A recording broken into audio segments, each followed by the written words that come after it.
Insert your cards into the microphones so that we can see whether we do have a quorum.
Okay, parties, we do have quorum, so I would like to start this afternoon's work. I have a couple of announcements to make. This morning I propose to look at CoP20 document on Boswellia, but we have had several changes that had to be introduced during the morning, so it has not been translated for a whole session, which means we will look at the CoP20 doc on Boswellia tomorrow morning. So look up the new version, the amended version of CoP20, so that we all then look at the same document, but we will consider this tomorrow morning as a first thing. Then you may have wondered that this morning I treated the proposal submitted by South Africa, and there was one missing basically. That was proposal 39 on haliotis, and it is so that the South Africa informed us that they have withdrawn proposal 39 on haliotis. So that proposal will not be dealt with. It has been withdrawn by South Africa. And the third thing,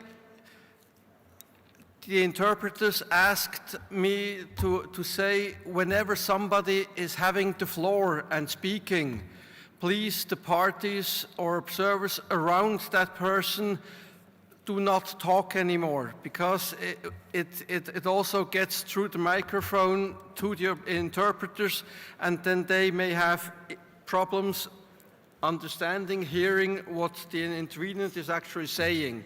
So please be reminded about that. So now we turn our attention to the ComRec documents, so the summary records of our meeting. And first I would take up COP20, COM1, Rec 8. It's from the session of the 28th November in the afternoon. I have the United States, and please always indicate exactly on what page, what paragraph you are, so that all can follow what you are proposing. So United States. Thank you, Chair. This is in reference to item 90, conservation of trade in sea cucumbers on page 5. The text starts out as the United States of America introduced document CoP20 Doc 90 and agreed with the suggested amendments to the draft decisions by the Secretariat in their comments, comma. So from that point on, I'd like you to delete also proposing some further amendments and replacing it with noted a couple minor editorial errors in the Secretariat's amendments. And I can repeat that if you need it, Chair. Yes, I always need that. Okay. So the sentence ends at Secretariat in their comments, comma, and then I'd like to strike out also proposing some further amendments and replace that with noted a couple of minor editorial errors in the Secretariat's amendments, and then carries on and drawing attention to the identification guide published and on. Thank you, we got that. I have Japan. Thank you, Mr. Chairman. Yeah, my comment is on page 3, last paragraph, third line. Before concerns, I would like to add practical. Before concerns, in the third line, practicals. After concerns, I would like to add 6 words. On responsibilities of the exporting states. 6 words are on responsibility of the exporting states. And with this addition, to third line becomes Doc 88.1, noting the practical concern on responsibilities of the exporting state Japan proposed. That's all. Thank you. Thank you, Japan. We got that. And Saudi Arabia. Thank you very much, Mr. Chair. It's a minor amendment at page 5, last paragraph. Saudi Arabia is without a dash.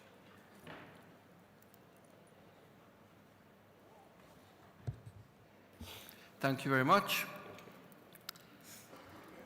Republic of Korea. We'd like to make a little amendment on the last paragraph of the page 3. After the sentence, this was agreed by the Republic of Korea, comma, which pointed out that the suggested wording in Doc 88.1 was inconsistent with the practice by Food and Agriculture Organization and regional fisheries management organizations, comma. Can you please repeat that and slowly, please? After the sentence, this was agreed by the Republic of Korea, comma, which pointed out that the suggested wording in Doc 88.1 was inconsistent with practice by Food and Agriculture Organization and regional fisheries management organizations, comma.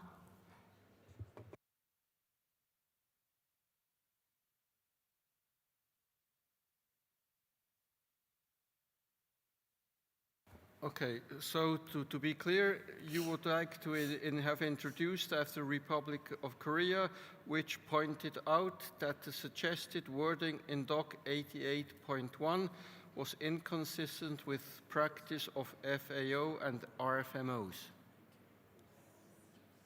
Okay, good, very good. Thank you.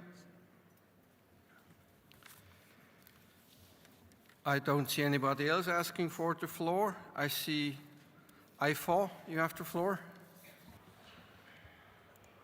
Thank you, Chair. It's on page 4 of the summary record on item 88.1. The I4 made an intervention on behalf of a number of organizations that's not reflected in the summary record, and I'm not quite sure how observer interventions are being dealt with, but I see they are included in other summary records. And I'm happy to propose text if you wish, Chair. So how is that?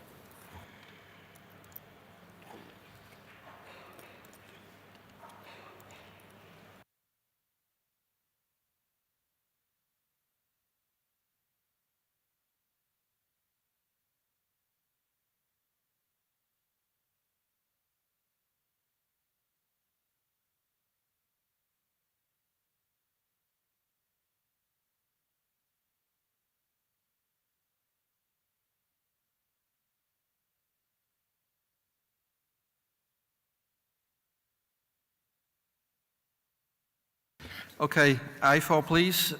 You can read your sentence you want to have included. Go ahead. Thank you, Chair. My suggestion is as follows. The International Fund for Animal Welfare, brackets I4, comma, speaking also on behalf of a number of other observer organizations, end brackets, welcomed support by parties for the recommendations on the LAF guide, comma, a marine specialist in the Secretariat, comma, addressing mismatches in shark trade reporting, comma, adapting the RST process, and making the eNDF tool available on the CITES website. Thank you. Thank you, I4. So I would suggest that we insert that on page 3 at the bottom after the interventions by parties.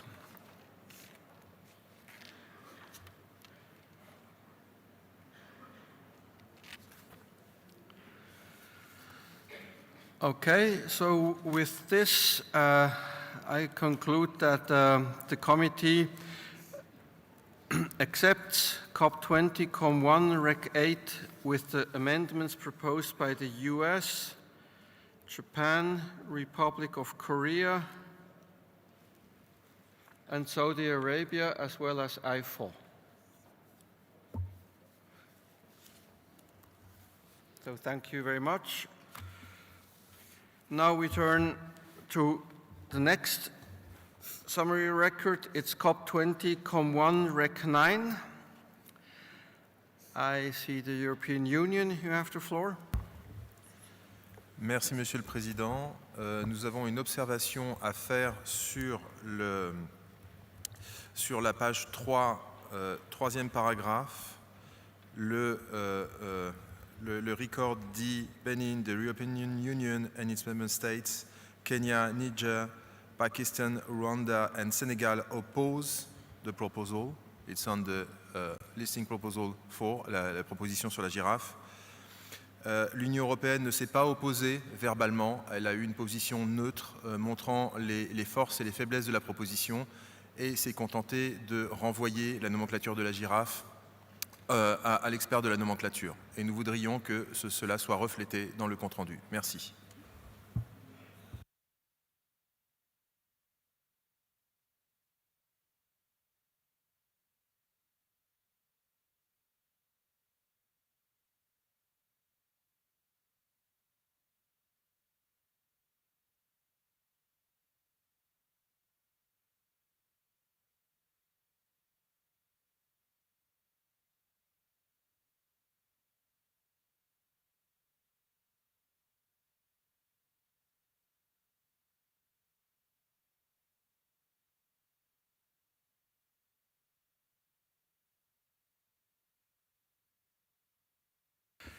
Thank you, European Union. We have understood your concerns, and we will make a corresponding amendment so that it is reflected what you wanted, but that you didn't directly oppose this proposal. Anybody else on this summary record.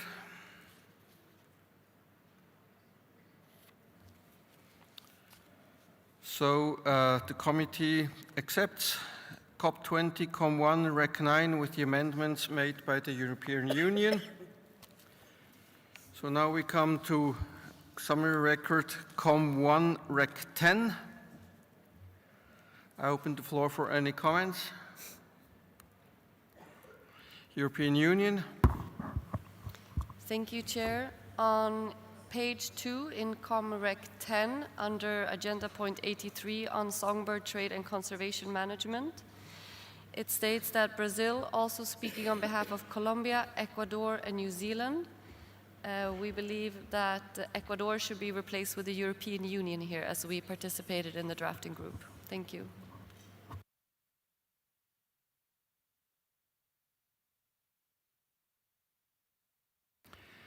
Thank you. We got that.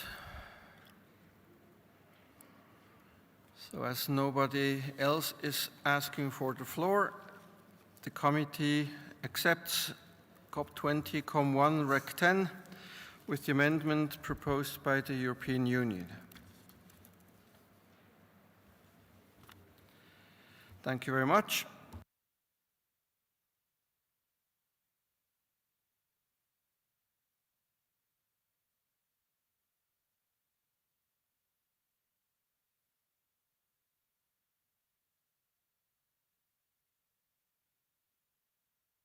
Okay, now we turn our attention to COP20 Prop 38 on 14 species of tarantulas.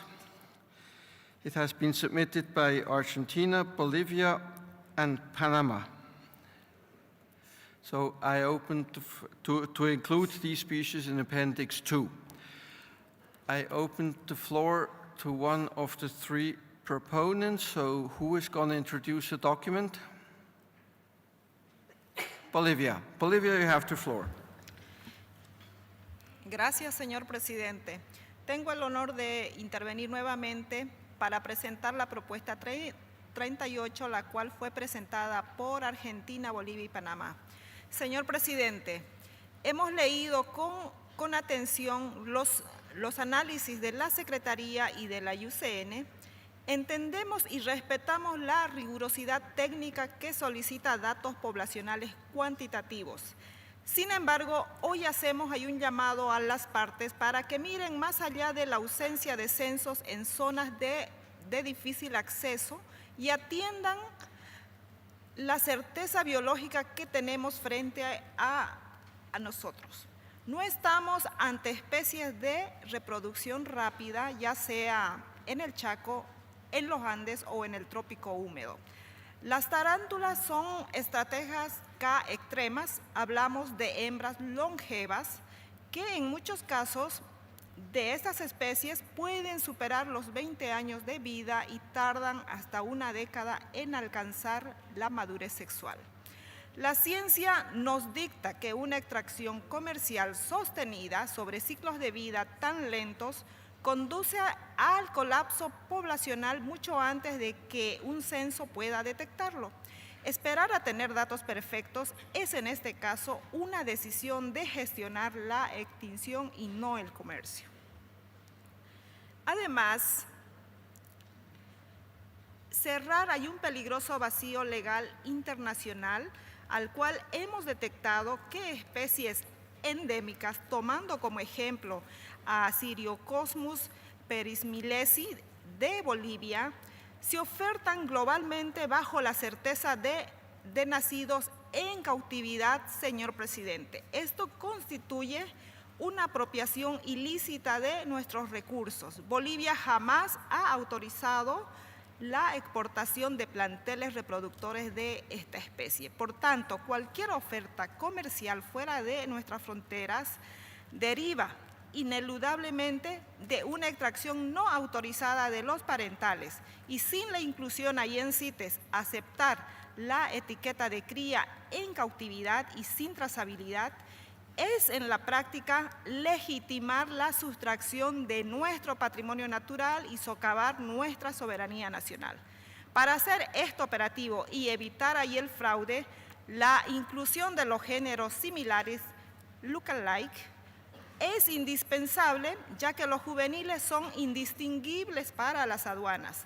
Entendemos los tiempos de adaptación y por ello anunciamos que estamos dispuestos a incluir una anotación para retrasar la entrada en vigor por 12 meses.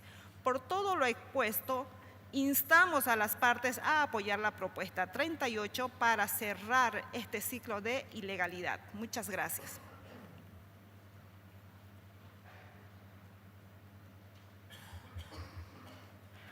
Thank you, Bolivia. So you are amending your proposal to include a 12-month delay for implementation of that listing, if I understood you correctly. So parties who are looking now at an amended proposal, which will include a 12 months delay for the implementation of this listing, should it be adopted.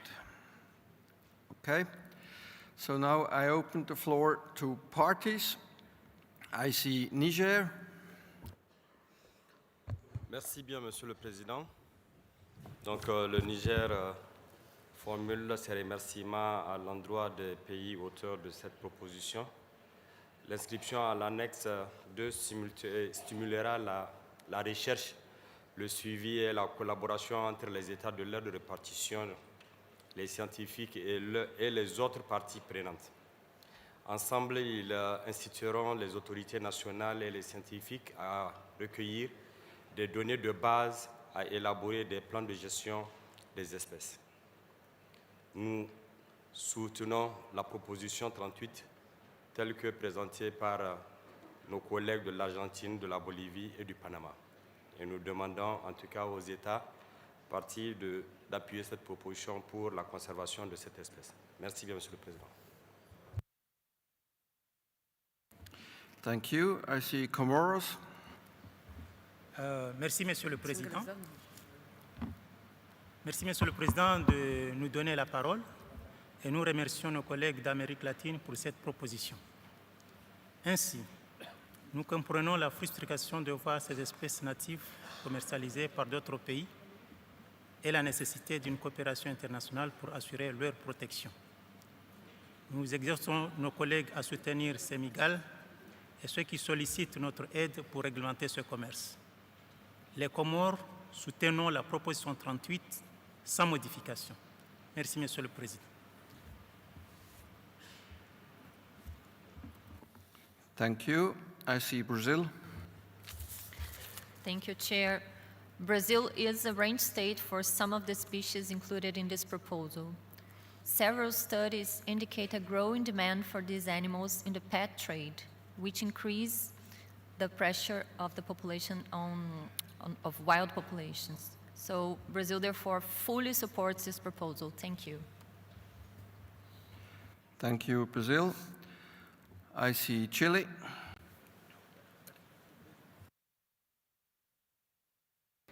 Muchas gracias, señor presidente. La región de América Central, del Sur y el Caribe aquí presente, Colombia, Uruguay, El Salvador, Panamá, Honduras, Costa Rica, Belice, Guatemala, Antigua y Barbuda, Ecuador, Brasil y República Dominicana, además de Argentina y Panamá como países coproponentes, expresa su apoyo a la propuesta número 38, que busca la inclusión en el apéndice 2 de CITES de varias especies de tarántulas. Consideramos que la información presentada es suficiente y demuestra el nivel de amenaza que enfrentan estas especies, cuya distribución abarca Argentina, Bolivia, Brasil, Uruguay y Chile. En concreto, la propuesta plantea incorporar a Gramostola rósea y otras especies de la familia Theraphosidea en respuesta a una tendencia creciente de extracción para el comercio internacional de mascotas. Este comercio, basado en gran medida en ejemplares silvestres, genera riesgos significativos para poblaciones naturales que presentan ciclos de vida largos y baja capacidad de recuperación. La evidencia disponible indica que la presión para comercio internacional, sumada a amenazas como la pérdida de hábitat y el cambio climático, puede comprometer la viabilidad de estas especies. La inclusión en el apéndice 2 no prohíbe el comercio, sino que establece un marco regulatorio que asegura evaluaciones científicas y fomenta la cooperación entre los Estados parte, evitando la sobreexplotación.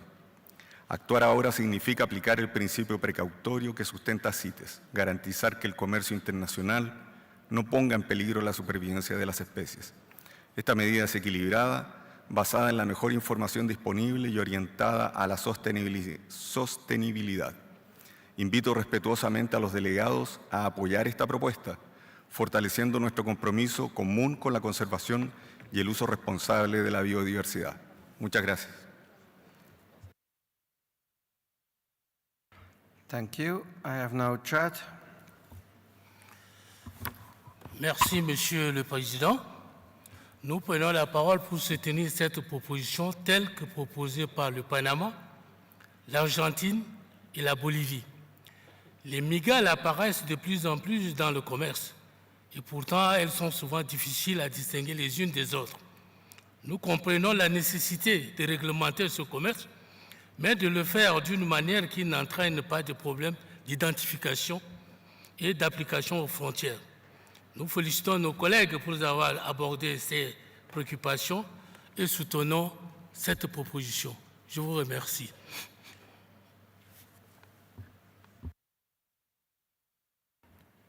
Thank you. I have now Argentina. Gracias, presidente. Como coproponentes de esta propuesta número 38 sobre tarántulas, coincidimos con todo lo manifestado en la sala. Creemos que es muy necesario ampliar la protección de este grupo tan desprovisto en CITES de protección y solicitamos a todas las partes presentes que nos apoyen. Muchas gracias.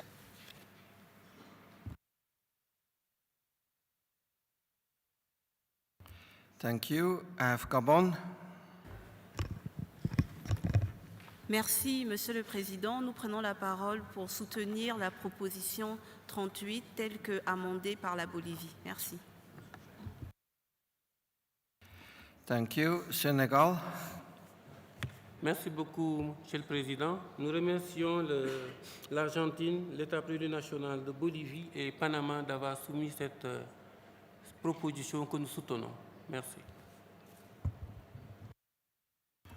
Thank you. Japan. Thank you, Chair. We acknowledge the concerns of the proponent parties and other parties. However, at this stage, Japan is not in a position to support the proposal for the following reasons. First, for Grammostola rosea, the conservation status has not been assessed even in the proposing countries, and its alignment with biological criteria cannot be evaluated. Second, the 14 species included in the proposal as look-alike species are from different genera, so that the rationale for their selection and exclusion of others as a look-alike species remains unclear. Finally, the impact of trade on populations remain as uncertain, we believe. Thank you. Thank you. Burkina Faso.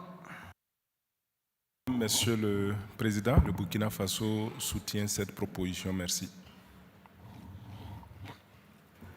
Thank you. Iran. Thank you, Mr. Chair. According to the increased demand for this species in the international markets, Iran supports the proposal. Thank you very much. Thank you. Sri Lanka. Thank you, Chair. Sri Lanka fully supports this proposal. Thank you. Cameroon. Merci, Monsieur le Président. Le Cameroun soutient la proposition 38 sans modification. Merci. Togo. Merci beaucoup, Monsieur le Président. Le Togo soutient également cette proposition dans sa version soumise. Merci. Thank you. Uruguay. Gracias, señor presidente. Uruguay apoya plenamente esta propuesta. Gracias. Congo. Merci, Monsieur le Président. Le Congo soutient pleinement cette proposition et félicite les collègues de la Bolivie, de l'Argentine et du Panama qui ont soumis cette proposition et qu'elle soit maintenue en état tel que soumise. Merci.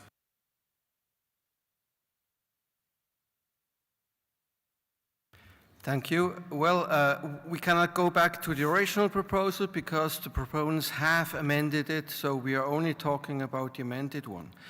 So I have the European Union. Merci, Monsieur le Président. Je m'exprime au nom de l'Union européenne et de ses 27 États membres. Nous remercions les parties proposantes pour cette proposition. Et nous rappelons que l'Union européenne est terre de répartition pour 3 espèces présentes dans la proposition. Nous reconnaissons qu'il existe un commerce international de tarentules. Mais dans le cas de Grammostola rosea, la quantification du commerce international en termes de menaces pour la conservation n'est pas claire. Et il semble que la principale menace soit de loin la destruction de l'habitat. Nous ne disposons d'aucune donnée sur le niveau actuel de la population de l'espèce, ni sur les volumes au niveau de l'espèce pour le commerce international. Nous reconnaissons également la volonté des 4 parties aires de répartition pour s'engager dans la préservation de cette espèce. La liste des 14 espèces similaires ne semble pas cohérente, certaines espèces pouvant manquer et d'autres ne répondant pas aux critères de similitude. C'est pourquoi l'Union européenne s'oppose à l'inscription telle que présentée de la proposition Grammostola rosea et 14 espèces similaires. Nous recommandons en outre l'inscription à l'annexe 3 par les parties de l'aire de répartition des espèces ressemblantes au niveau de l'espèce ou même du genre. Merci, Monsieur le Président.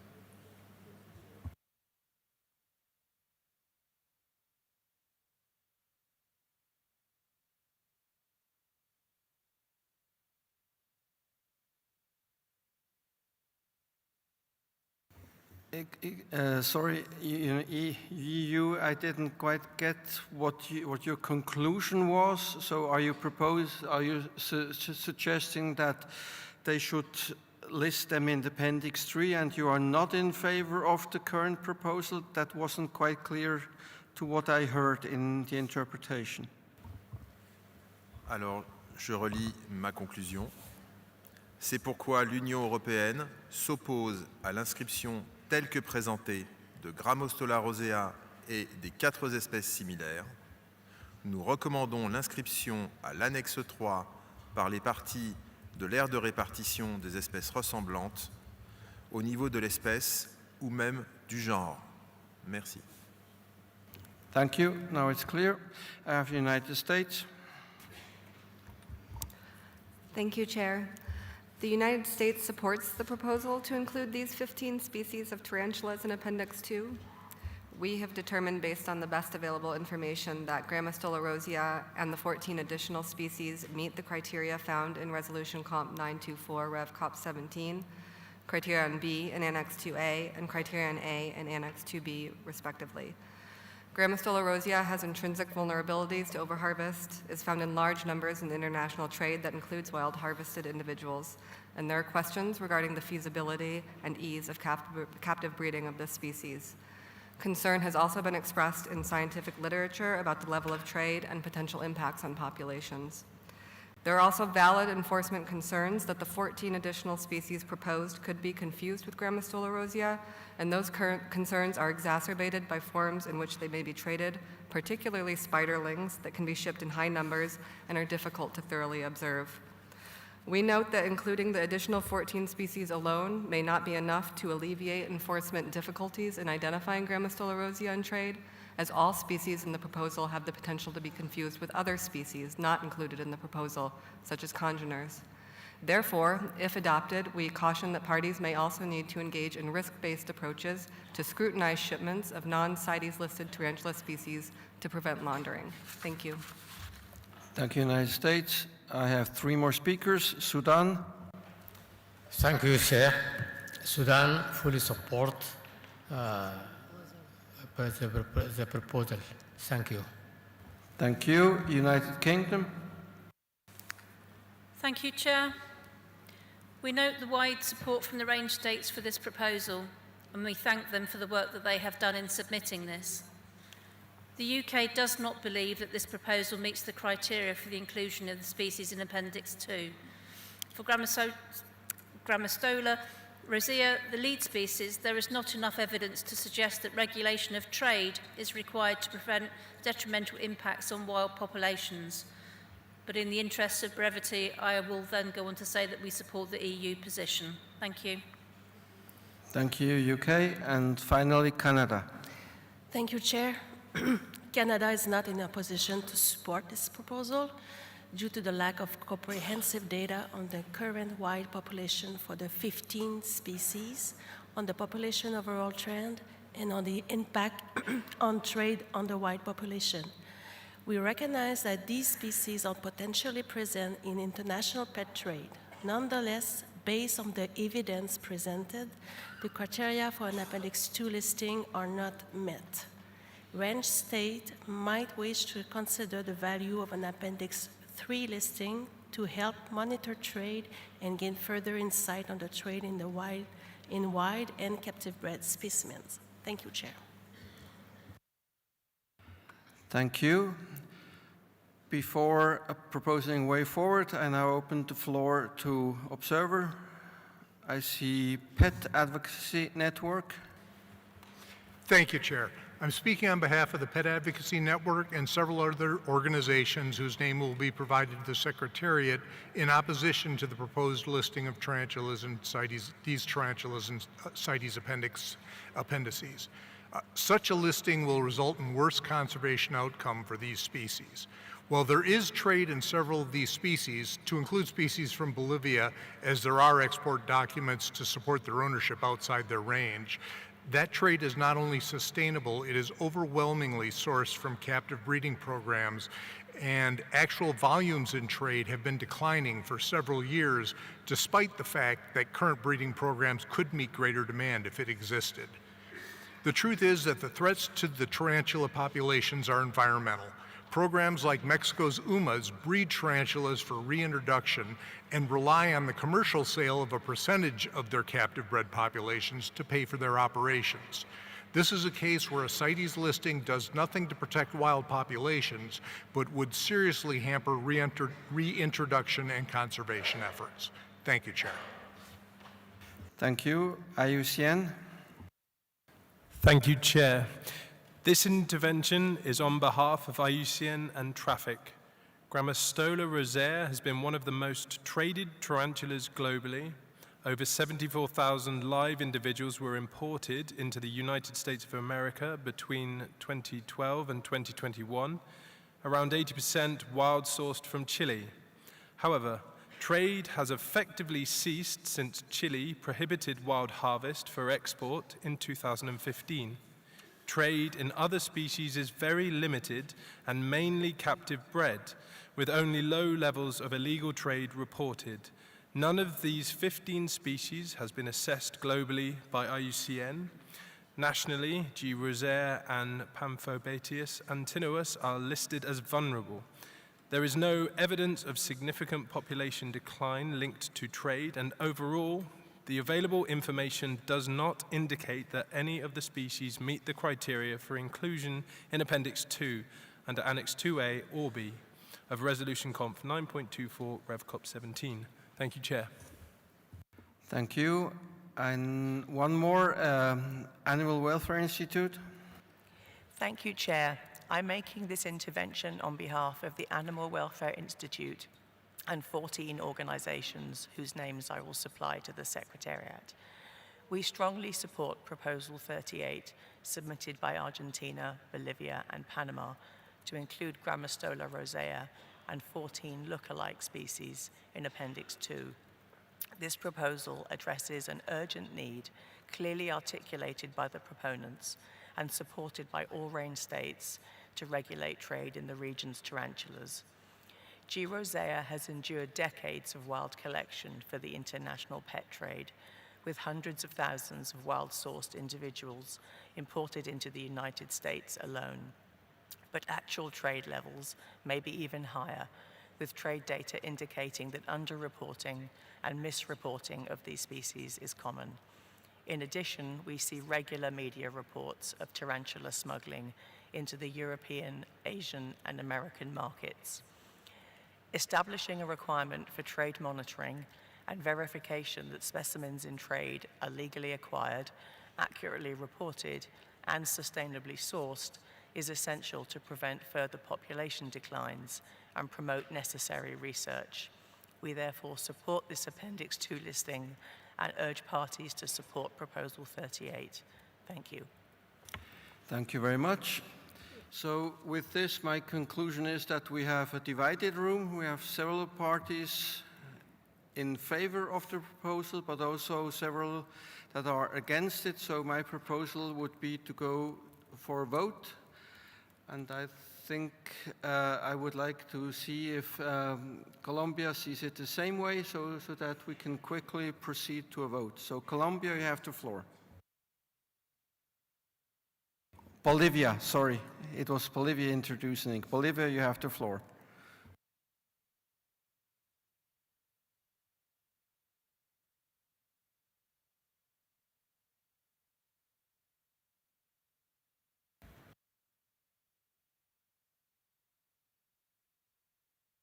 Disculpe, Bolivia, you señor have the floor. presidente, ¿me podría volver ahí a repetir la pregunta? I'm proposing that we go for a vote, and I wanted to know if you can, as proponent, go along with this.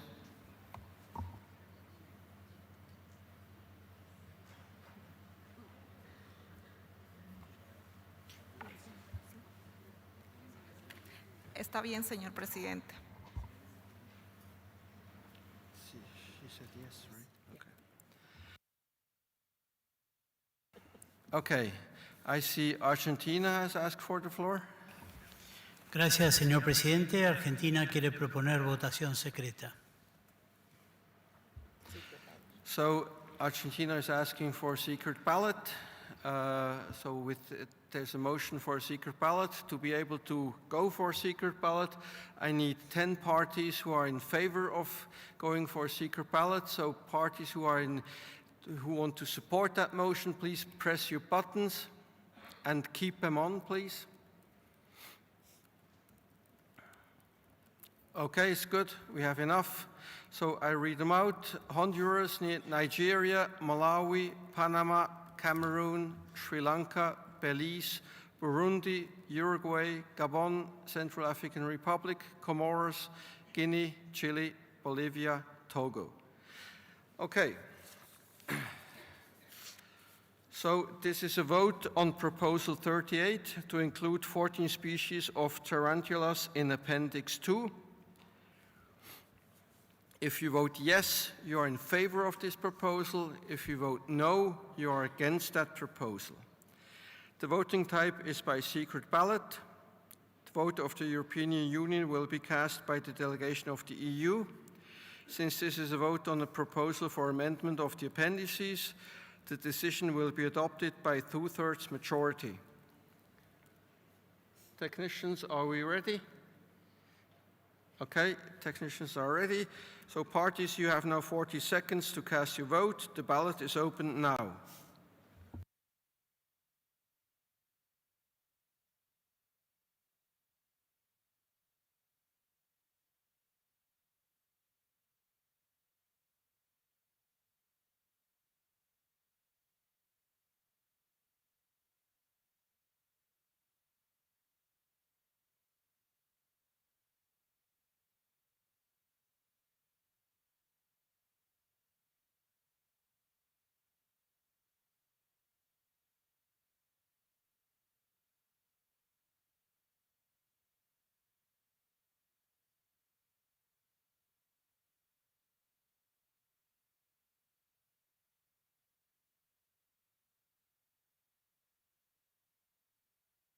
Technicians, can you please display the results on the screen?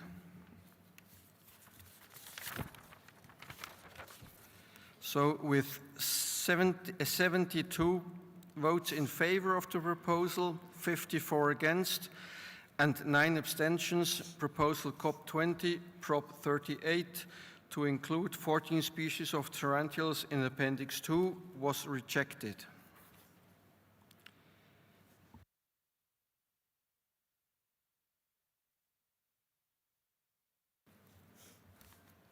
Now we are back. I see, yes, as it has been a secret ballot, there are parties wanting to make an announcement. So United States, you have the floor. Thank you, Chair. In the spirit of transparency, the United States would like to note that it voted yes. United Kingdom. Thank you, Chair. For transparency, the United Kingdom voted no. European Union. Merci, Monsieur le Président. Dans l'esprit de transparence, l'Union européenne a voté non. Djibouti. La délégation a voté oui. And Mexico. Gracias, señor presidente. En aras de la transparencia, México informa que votó a favor. Gracias.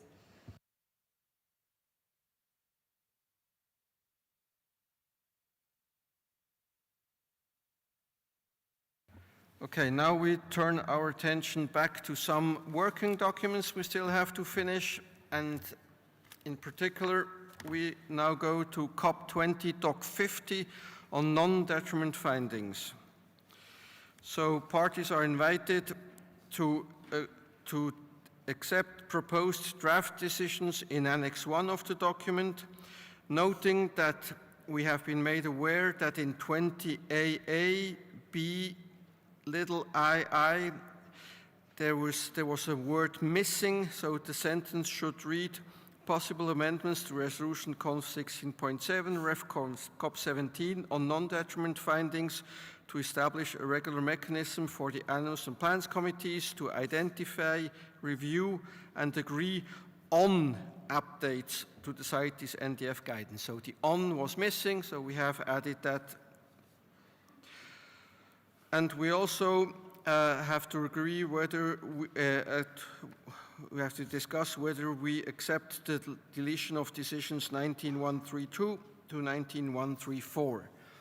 I open the floor for any comments on the decisions and the suggestion to delete the old decisions. I see Japan. Thank you, Mr. Chair. Japan would like to express its appreciation for all the effort made by TAG and participants in NDF workshop held in Nairobi in 2023. We believe that workshop provided a very practical and useful discussions on NDF through case studies. There are many items described in the modules. Japan would particularly like to highlight that NDF guidance presented in all modules is not legally binding on parties, and parties can develop NDF based on other guidance and approaches as confirmed at the workshop. Japan also notes that the NDF guidance is intended to be flexible, and parties may adopt elements of the guidance that are appropriate to their own national circumstances, as described in the text of the modules and the paragraph 16G in the COP20 Doc 50 and paragraph 35 of Annex 2 of the same document. Finally, Japan supports all the recommendations contained in the document with the amendment that Chair proposed. Thank you very much, Chair. Thank you, Japan. European Union. Gracias, señor presidente. Hablo en nombre de la Unión Europea y sus Estados miembros. Los dictámenes de extracción no perjudicial y su calidad son fundamentales para el convenio. Por lo tanto, hemos participado activamente en el proceso descrito en el documento 50 y agradecemos a la Secretaría, a los comités de planta y de animales, así como a todos aquellos que han participado para que este proceso sea un éxito. Y apoyamos la supresión de las decisiones 19.132 a 19.134.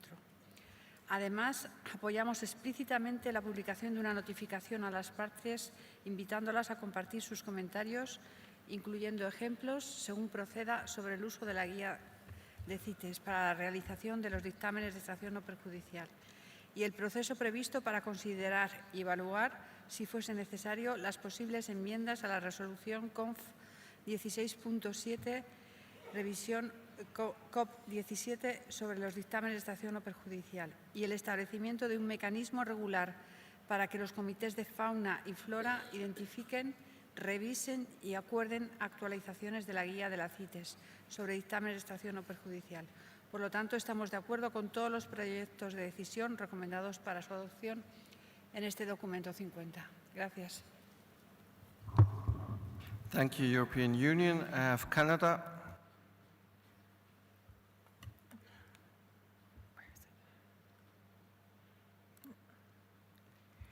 Thank you, Chair.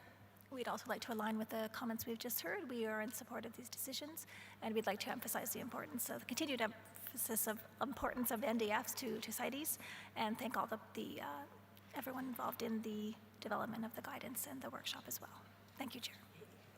Thank you, Canada. I have India. Thank you, Chair. India participated in the NDF guidance workshop, and we thanks for that document provided here. India support the adoption of the draft decision on non-determinate findings contained in CoP20, Doc 50. Thank you, Chair. Thank you, India. I now give the floor to observers. I see traffic. Thank you, Chair. Traffic wishes to congratulate the Secretariat and IUCN for the excellent intersessional work in coordinating the development of the NDF guidance, including the international workshop held in Nairobi, in which Traffic was pleased to participate. We also express our appreciation to the government of Germany for its crucial and continued support in enabling this process. Ensuring that international trade is both legal and sustainable lie at the very heart of CITES, and NDFs are fundamental to achieving this. We therefore welcome the Secretariat's comprehensive review of existing guidance and tools, including the 9-step guidance developed by Traffic and German Federal Agency for Nature Conservation, which has informed the new CITES NDF guidance and the updated models for tree species and perennial plants.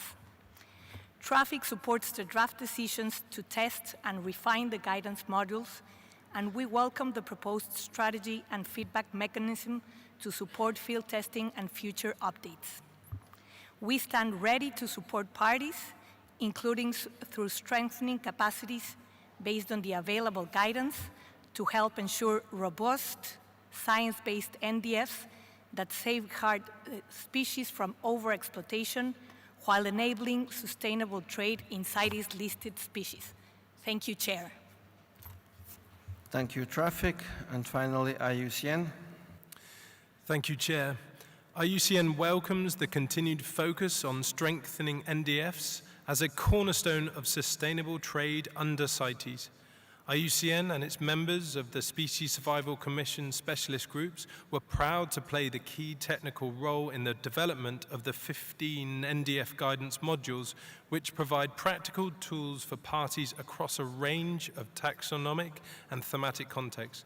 We encourage parties to use these modules and to share their feedback through the CITES notification so that lessons learned can inform future improvements and capacity building efforts. IUCN and the SSC specialist group stand ready to support parties in their implementation of the guidance, including through technical advice, training, and collaboration to strengthen science-based NDFs. Thank you, Chair. Thank you, IUCN. I now see a last party that I give the floor to. So, Colombia, you have the floor. Gracias, señor presidente. Colombia hizo parte del taller de expertos de dictámenes de extracción no perjudicial y en ese sentido agradecemos las propuestas de decisión y la guía de dictámenes de extracción no perjudicial, pues ofrecen una oportunidad para que el proceso sea actualizado y que pueda ser basado en ciencia. Gracias, señor presidente. Thank you very much. So I would conclude that the committee agrees to the proposed draft decisions in Annex 1 of the document as amended by the Chair, and also agrees on the deletion of decisions 19132 to 19134.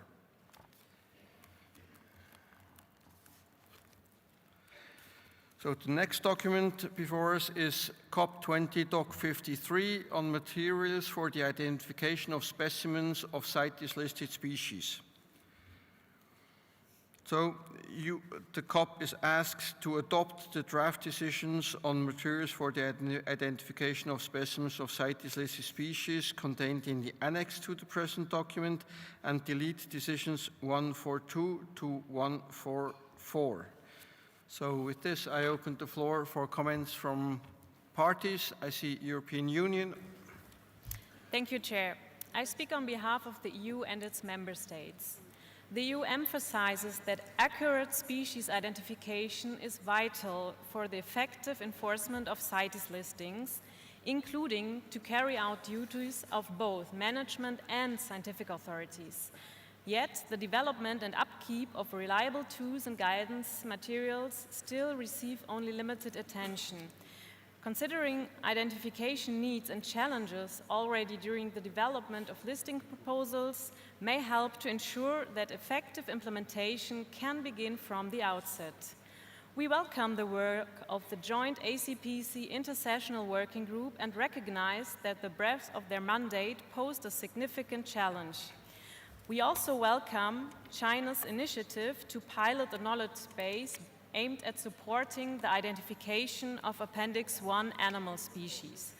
The EU therefore supports adoption of the draft decisions in the annex to the present document and deletion of decisions 19.142 to 19.144. Thank you, Chair.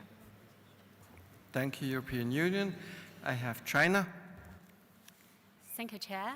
China fully supports the recommendations contained in document CoP20 Doc 53 and the adoption of the draft decisions on materials for the identification of CITES listed species.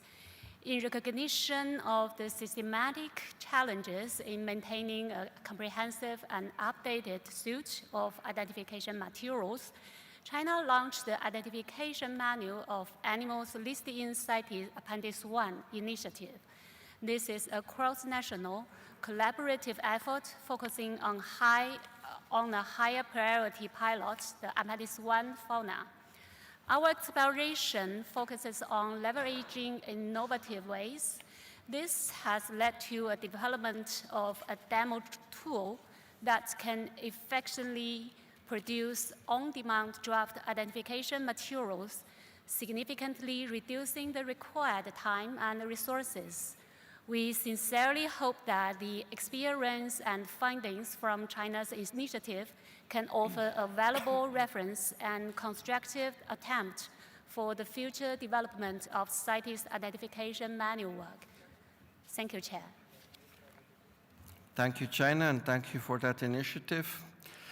I see the United States of America. Thank you, Chair. The United States strongly supports adopting the draft decisions contained in the annex to document CoP20 Doc 53. Developing identification materials is essential to CITES implementation.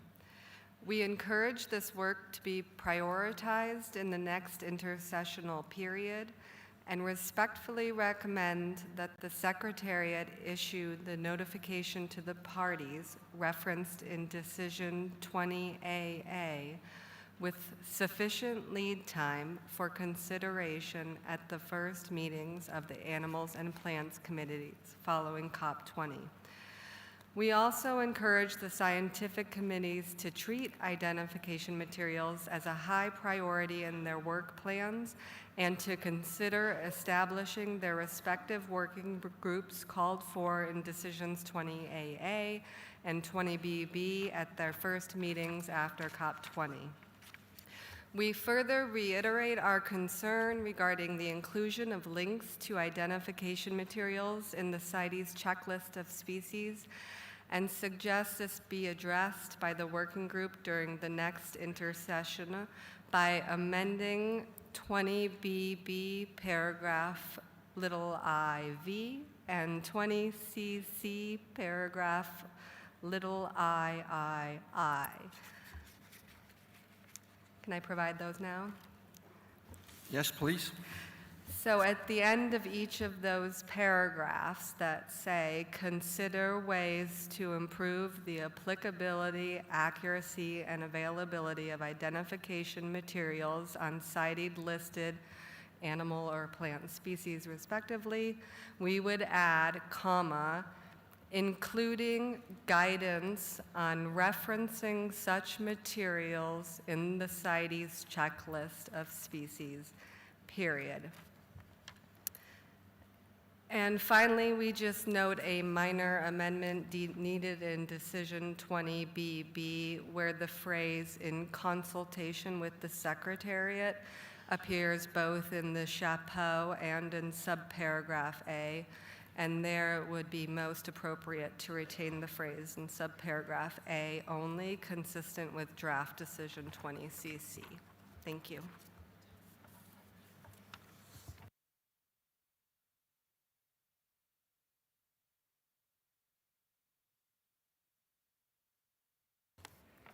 Okay, just to be clear, in Decision 20BB, directed to the, you would want to only retain directed to the Animals Committee and leave the reference to "in consultation with the Secretariat" in letter A. Yes, that's correct. Thank you.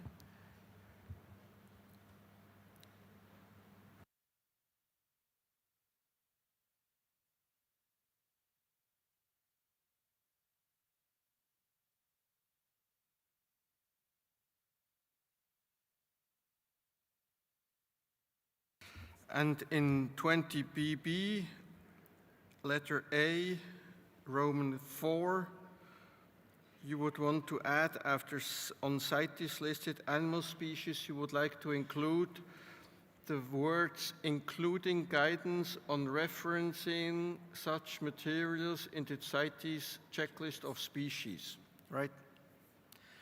Okay.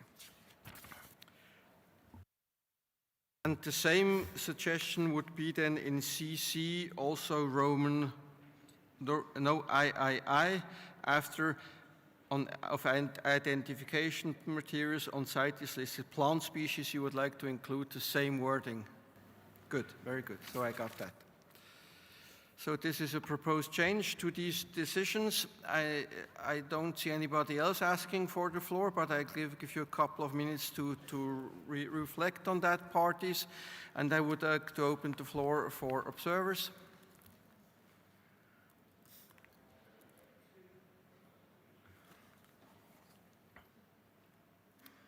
Okay, so I take it that the committee agrees on the decisions, accepts the decisions on materials for the identification of specimens of CITES listed species contained in the annex as amended by the United States, and also agrees on, accepts the decision to delete decisions 19142 to 19144.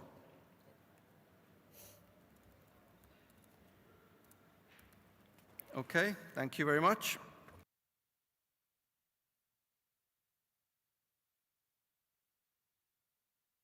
Now we turn our attention to document CoP20, Doc 54 on identification of timber and other wood products, addendum.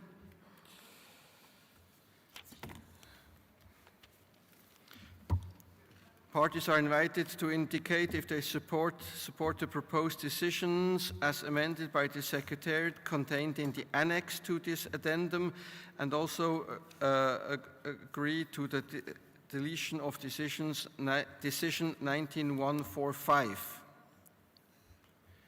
So I open the floor for comments from parties, and I see China. China, you have the floor.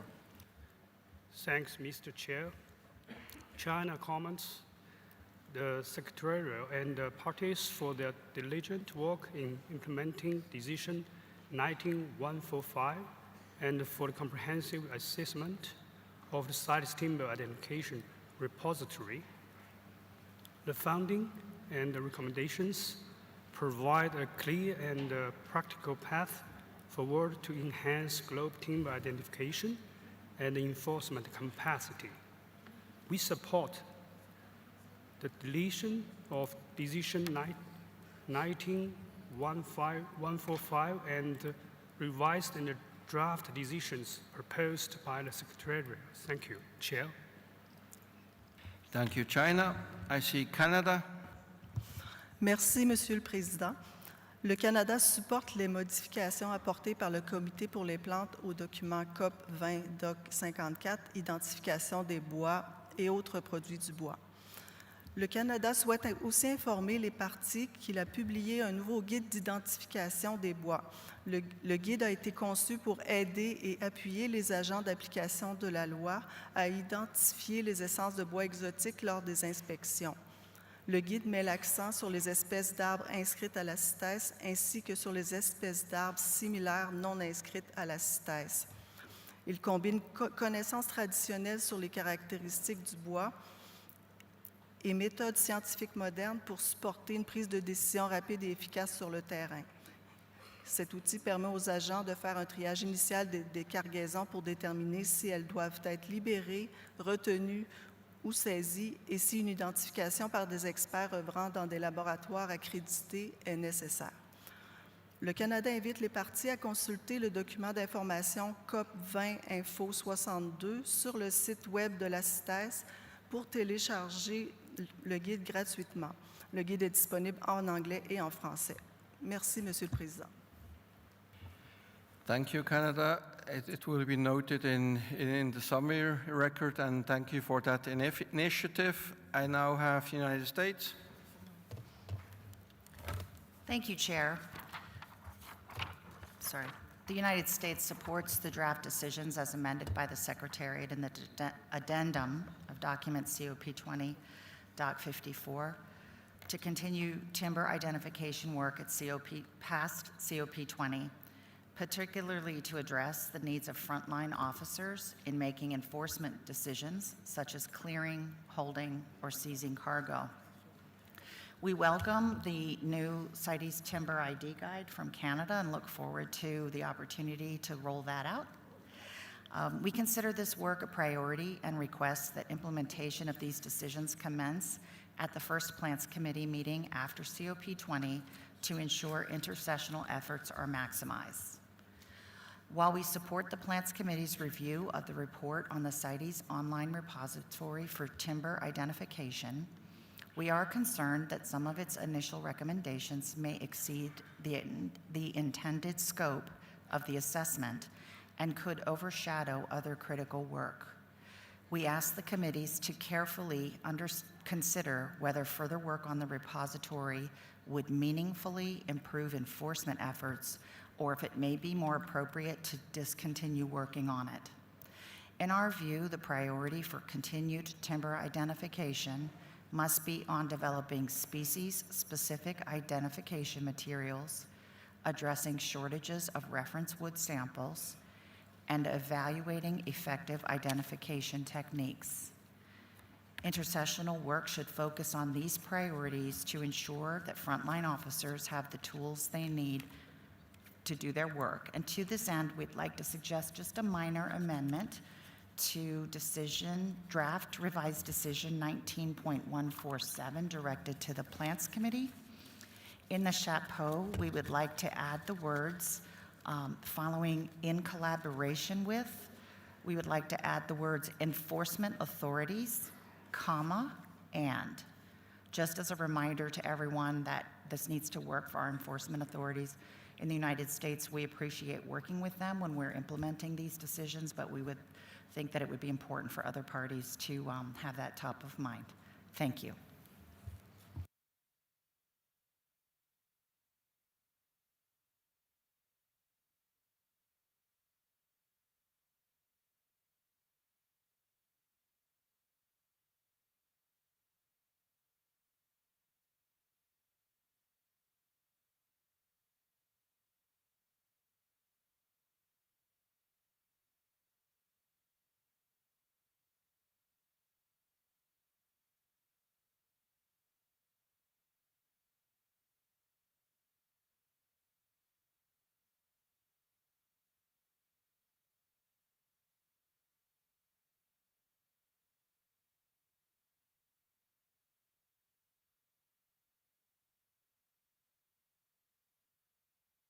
Thank you, United States. I now have India.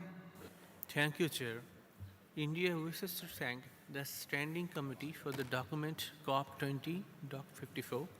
India recognizes the importance of developing a globally harmonized framework for timber identification to curb illegal trade and promote sustainable forest product commerce, and supports the adoption of the draft decision contained in the document 20-54.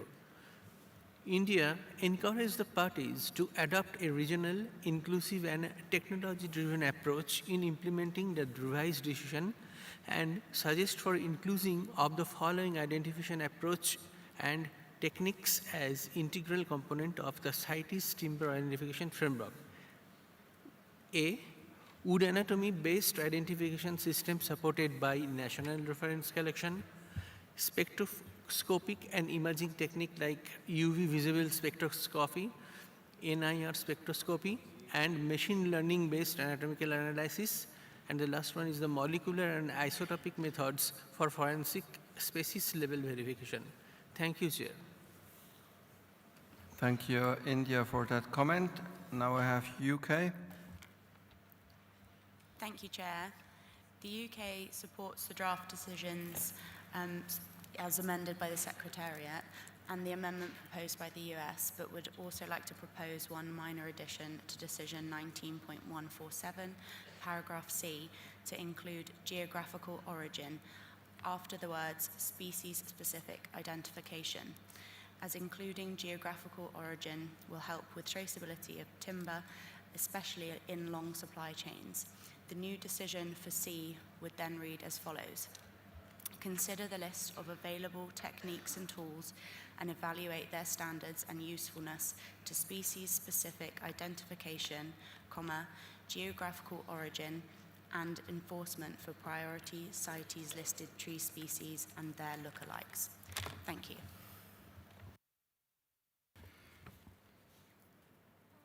Thank you. So just to be clear that I got that right, so in 19147, Ref CoP20 directed to the Plans Committee, you would like to insert in letter C, consider the list of available techniques and tools and evaluate their standards and usefulness to species-specific identification, geographical origin and enforcement for priority CITES-listed tree species and their lookalikes. Yes, thank you, Chair. Okay.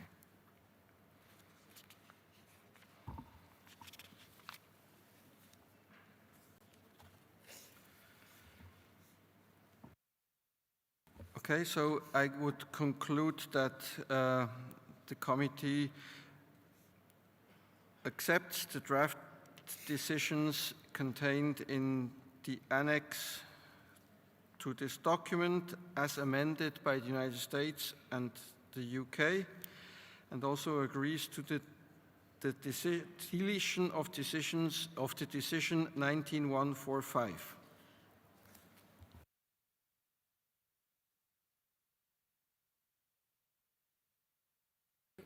Okay, it's the decisions contained in the addendum, just to be clear that we are on the same document.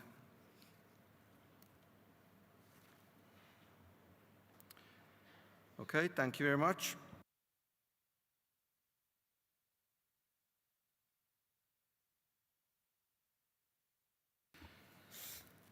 Now we have before us document CoP20, Doc 57, review of resolution Conf 813, Ref CoP17 on use of coded microchip implants for marking live animals in trade.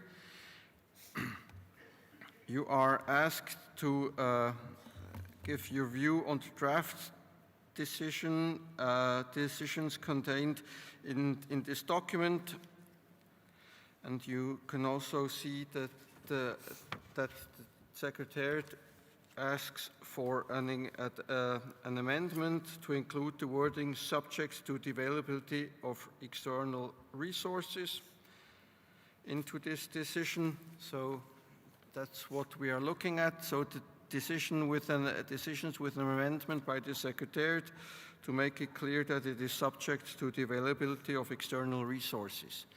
I open the floor for comments from parties.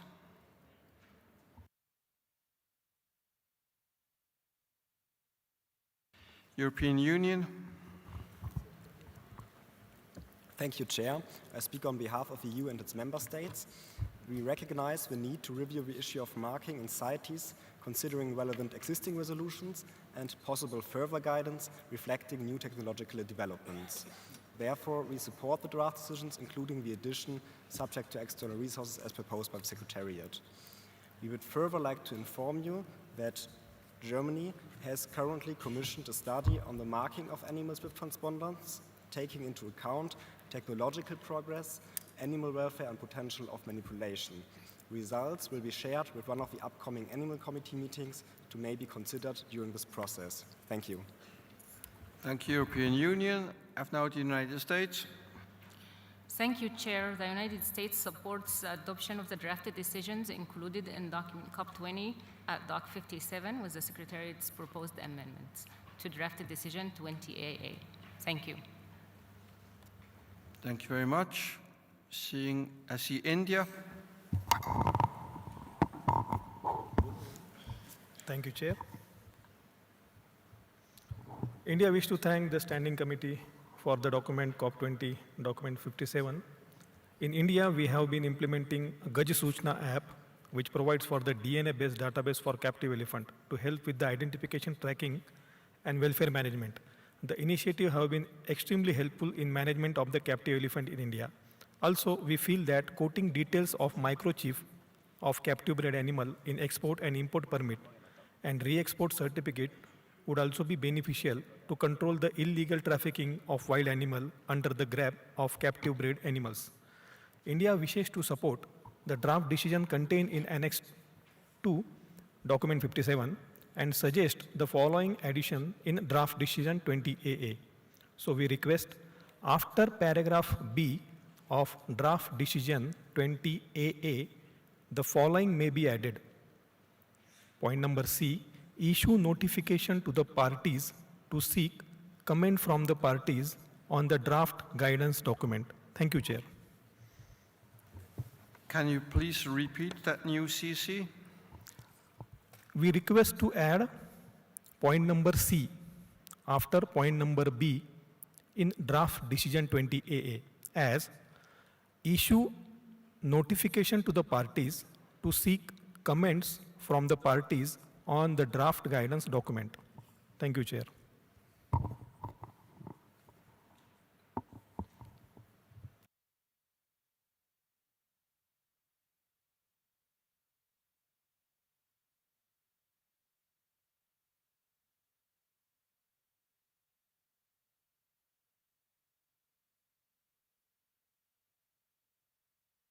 Okay, thank you very much. UK. Thank you, Chair. The UK supports the document and welcomes the Commission study raised by Germany, and therefore have one minor amendment to draft decision 20AA little b to include the collaboration with parties and consideration of existing materials. The draft decision would then read, in collaboration with the ISO Secretariat, relevant experts, parties, and taking into account existing materials, develop guidance on the various issues in relation to marking as outlined in Resolution Conf 8.13 Rev COP 17 and document AC 33 Doc 21. Thank you. Can you please repeat your insert? Yes, of course. So it would read, in collaboration with the ISO Secretariat, comma, delete and, relevant experts, comma, parties, and taking into account existing materials, comma, develop guidance on the various issues and continue as normal. Thank you. Thank you very much. I think that was clear. I now have Nigeria. Thank you, Chair. Nigeria thanks the Standing Committee for putting this proposal together with the Chair of the Animals Committee. Nigeria is in support of decision 20AA with the amendment of the UK. Thank you. Thank you very much.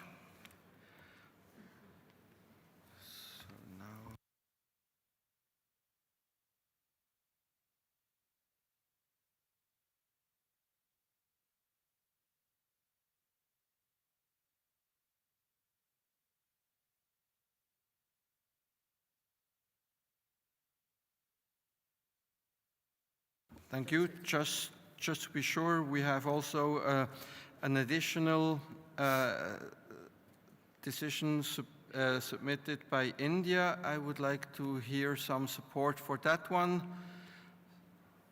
So it would be under 20AA, letter C, issue notification to parties to seek comments on the draft guidance document. I see the United States. Thank you, Chair. The United States support the proposed edits by India. Thank you. Thank you very much. And Gabon. Merci, Monsieur le Président. Le Gabon appuie l'amendement proposé par l'Inde. Merci. Thank you very much. So I would conclude that the committee agrees accepts the draft decisions 20AA to 20CC on the review of Resolution Conf A13, Ref CoP17 on use of coded microchip implants for marking live animals in trade contained in the annex and as amended by India and the UK and Switzerland and the Secretariat.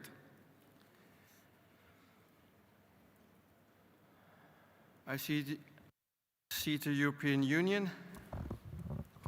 Thank you. Sorry, we're a bit late. We were wondering whether it would make more sense under 20AA than to include the notification under little b and change then the part in collaboration and so on to little c, so that under this point also the notification is taken into account to develop guidance on various issues. Thank you.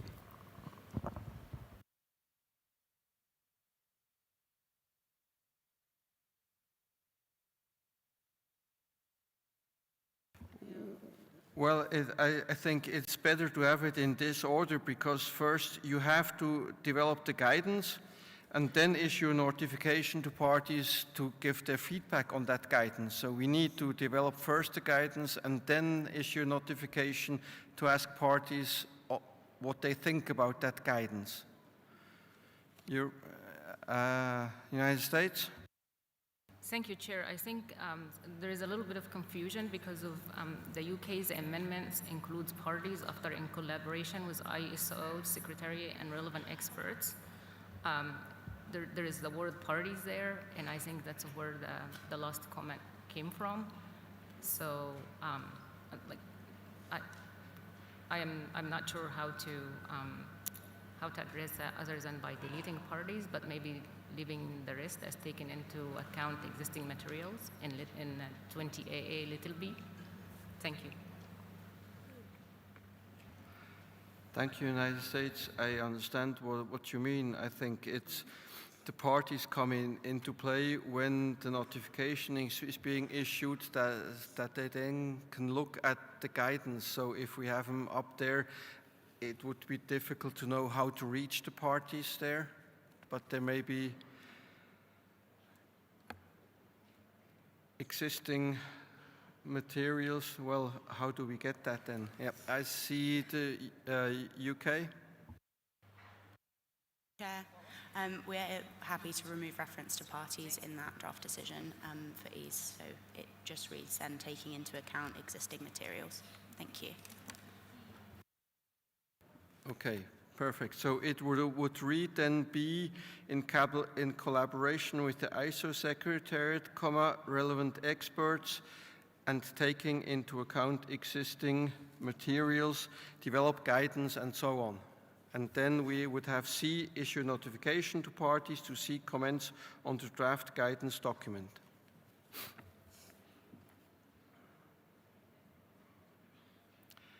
Okay, I think that way it's good, well structured. I now open the floor to observers, European Pet Organization. Thank you, Chair, for allowing me the floor. I'm also speaking on behalf of several pet keeping and industry organisations whose names I'll provide to the Secretariat. We support the need for a review and, where necessary, amendment of the CITES resolutions related to the marking of live specimens. current requirements for marking of Appendix 1 listed specimens are unsuitable for many small-bodied live animals in trade, such as fish, amphibians, and small reptiles, with potential negative implications for animal welfare.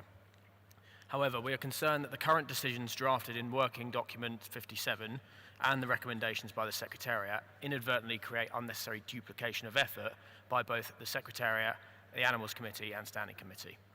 In addition, the technical study commissioned by Germany to understand methods for individual marking of live specimens is also expected to cover a wide range of relevant issues. We therefore propose that the review of resolutions relating to marking of live specimens could be conducted as part of the decisions relating to a technical workshop in Working Document 67.1 agreed this morning.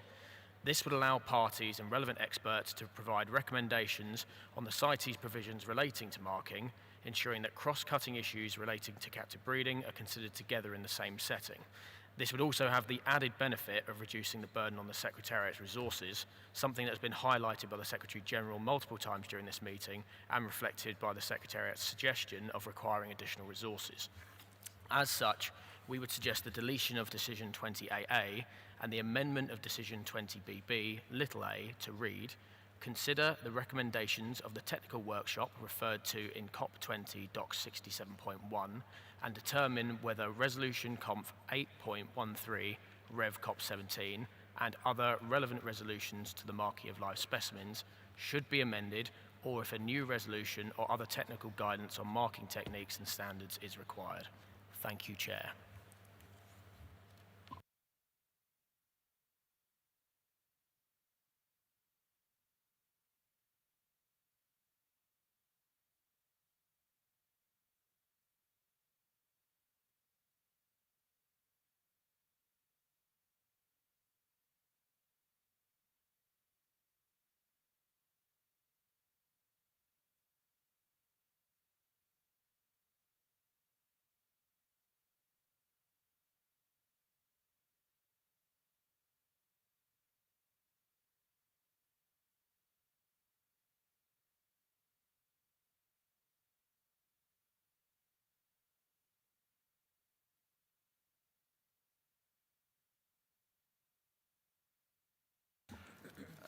Thank you. I'm a bit hesitant to include all this text, and I think that if we have, if the Secretariat is considering under 20AA taking into account existing materials, if there's material coming out of that workshop, then it will be included into the analysis of the Secretariat. So I think we can stick with whatever we have now. I don't see any party disagreeing with this way forward. So I think the conclusion is that the committee agrees on the decisions 20AA to 20CC contained in the annex with the amendments made by India and the UK and the Secretariat.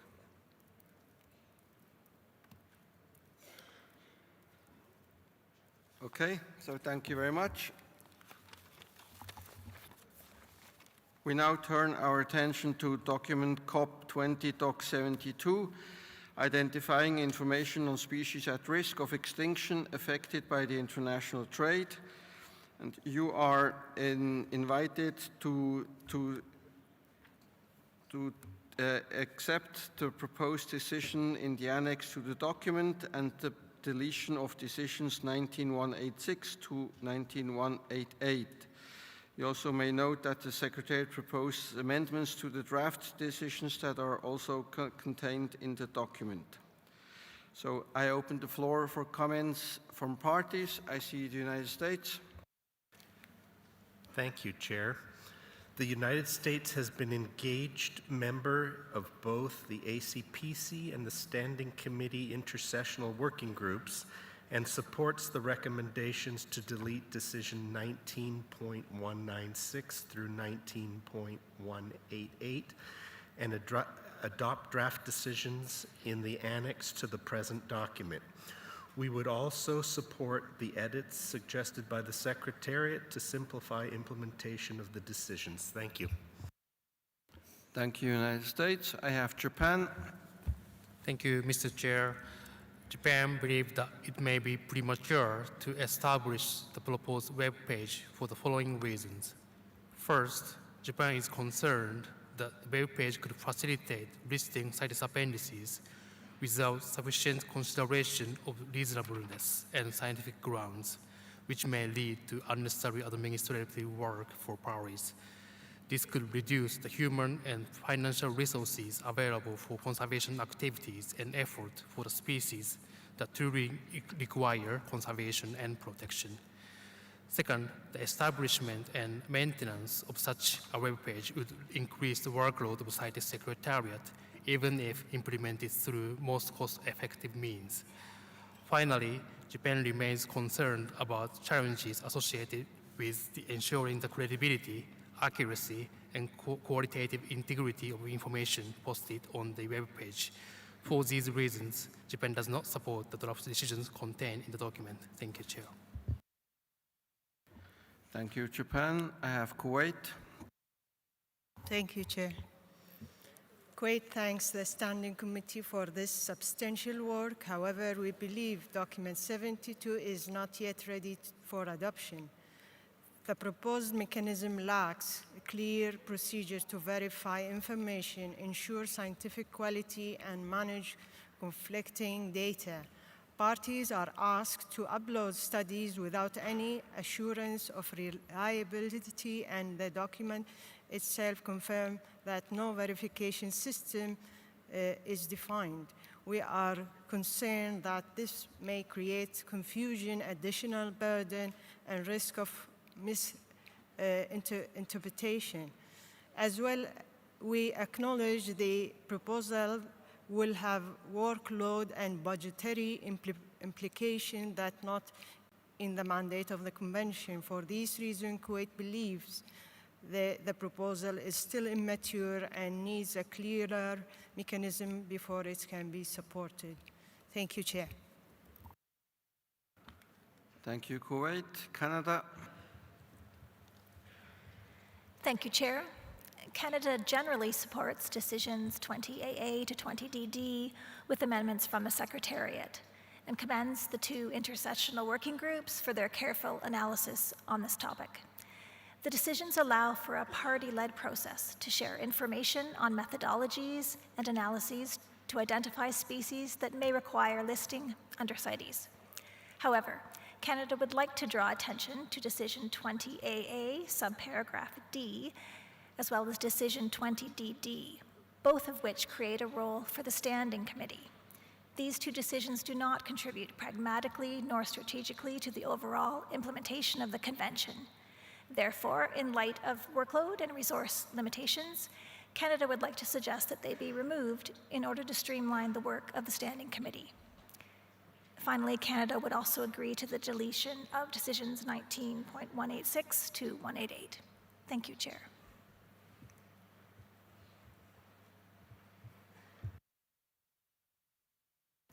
Thank you. European Union. Thank you, Chair. I speak on behalf of the EU and its member states. As emphasized by Japan, the development and maintenance of a new online portal to share up-to-date information on non-listed species is a quite effortsome and resource-intensive process for both the Secretariat and parties and requires external resources. Nevertheless, we acknowledge that parties have expressed the need for such a platform, and we also see merit in having one central portal where the latest research and other relevant data on non-listed species, including songbirds, ornamental fish, and amphibians, can be shared. We therefore suggest that any additional attempts to create separate platforms, such as was proposed for songbirds, be incorporated in a single portal.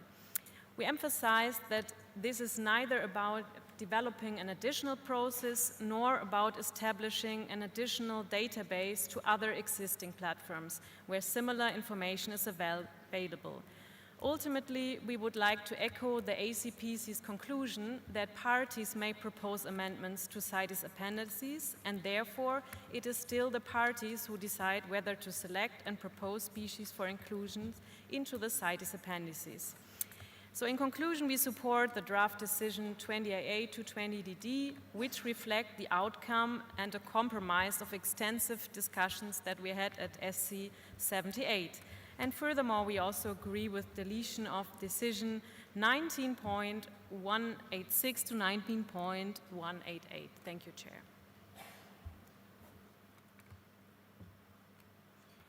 Thank you, European Union. I have China. Thank you, Chair. China aligns ourselves with Kuwait.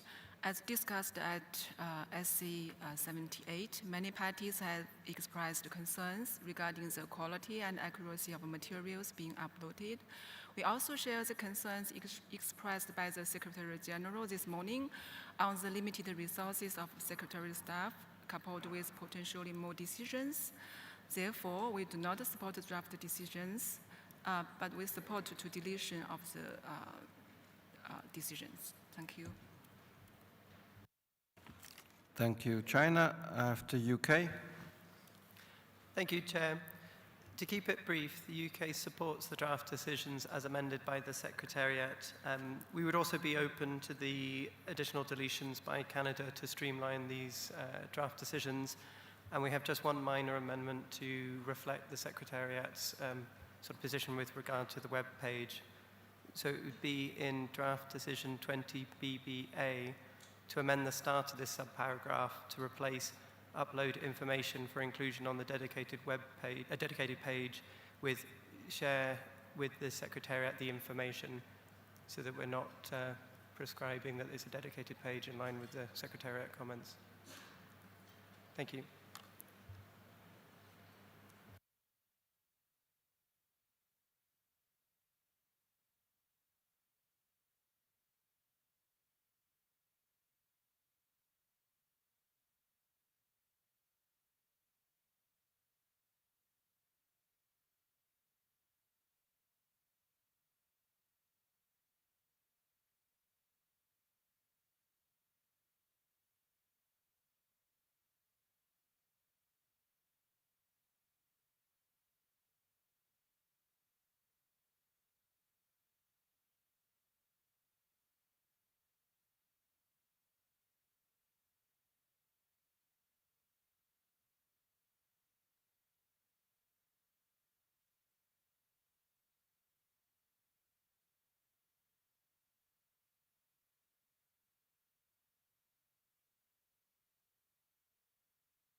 In relation to the concerns expressed about the quality of the material put up on such a website, we had quite extensive discussions on that in the scientific committees, but also in the standing committee. And the conclusion was that it is up to the parties who wanting to put up such material to evaluate the scientific value of these documents, and there would be a absolutely clear disclaimer on that portal also about this.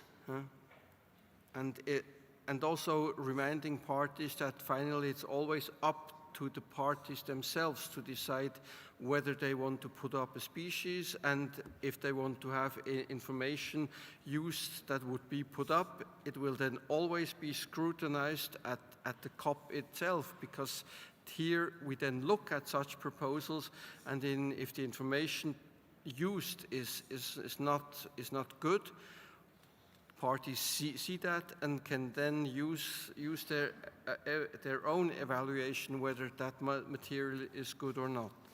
So that's what I would respond in relation to the value or the scientific rigor of such documents.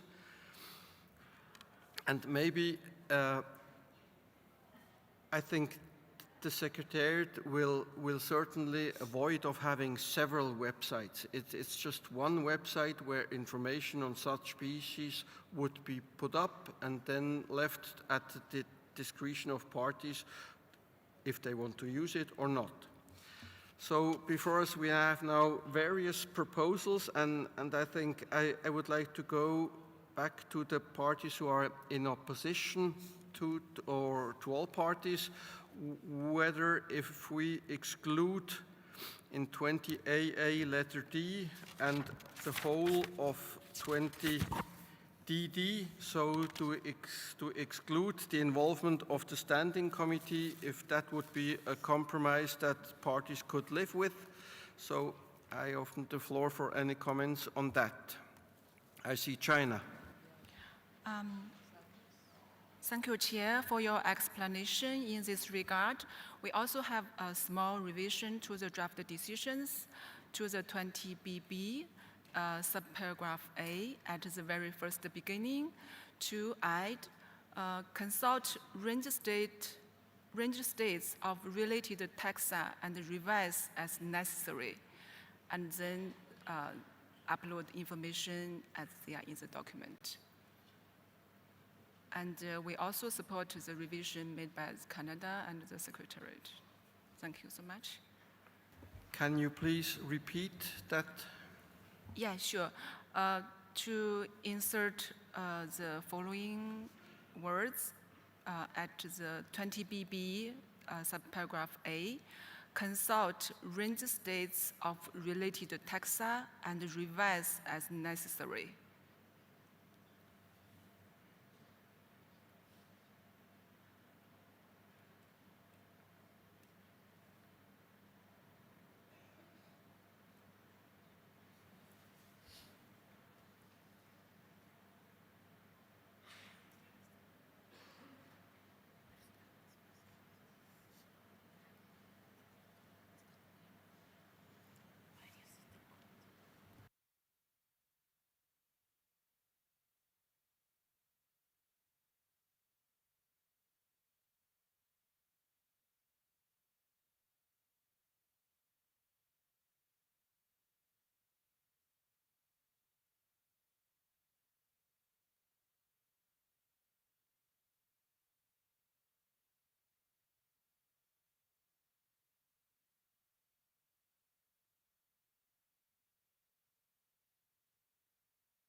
So we already have an amendment on 20BB, so what you are suggesting is that parties who want to upload information should first consult with the range states of the species concerned and revise that document as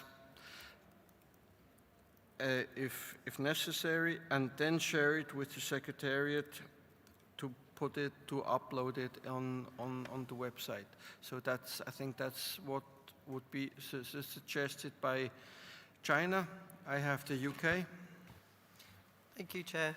I think I understand the intent of China's point, but I suppose we already have some consultation mechanisms in the convention, particularly if we're getting into developing listing proposals. And I guess, reflect that some of these studies might be quite wide-ranging, involving many taxa and many range states, and so this might not actually be that feasible. The information that's being described here is meant to be informative, and then parties can decide what to do with it after that stage. So at this point, we wouldn't support that addition. Thank you. European Union. Thank you, Chair. This is also just to agree with the intervention just made by the UK, and we also could support a proposal by Canada to delete 20DD. Thank you.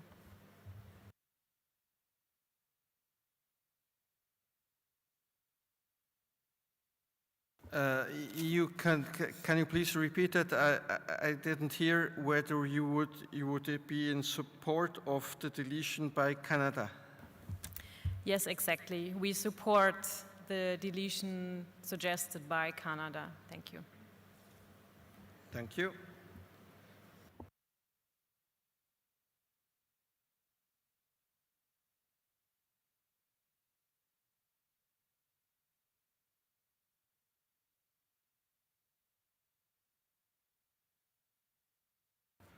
Japan. Thank you, Chair. Yeah, of course, we know the discussion at the Standing Committee and Animals Committee and Plants Committee on this matter. But in this spirit of compromise, we could along with the amendments proposed by China. But I understand that China's proposal was to consult the range state first, and then if amended if necessary, and then publish it on the web page. I think that's how I understood it, okay. And also how I think explained the process. So,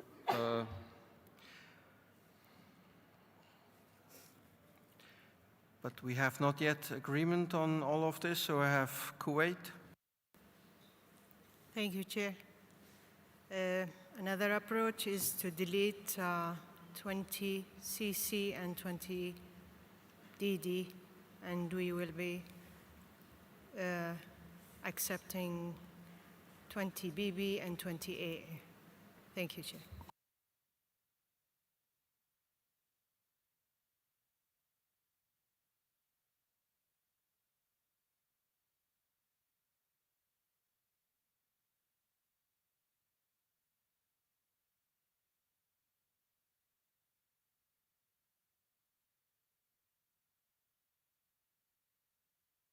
I have Gabon. Merci, Monsieur le Président. Nous soutenons la proposition d'amendement de la Chine.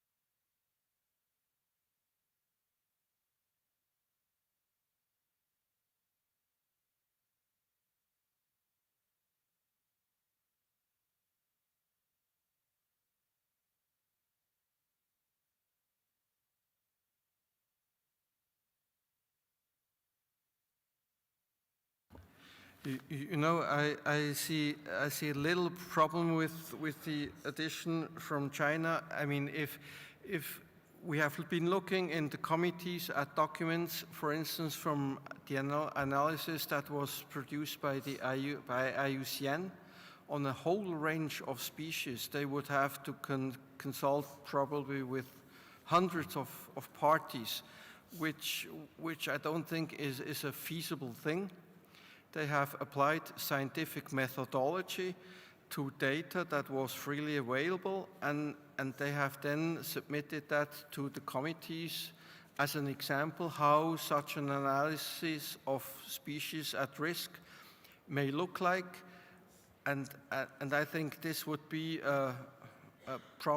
almost impossible task to go to all parties and ask them of their view, because they use data that is publicly available to make their analysis, a scientific analysis. So I foresee to have quite some problems, that there might be quite some problems then to getting anything on that website if we ask that. I have Saudi Arabia, and then I will go to China. Thank you, Mr. Chair. We support the amendments made by Kuwait.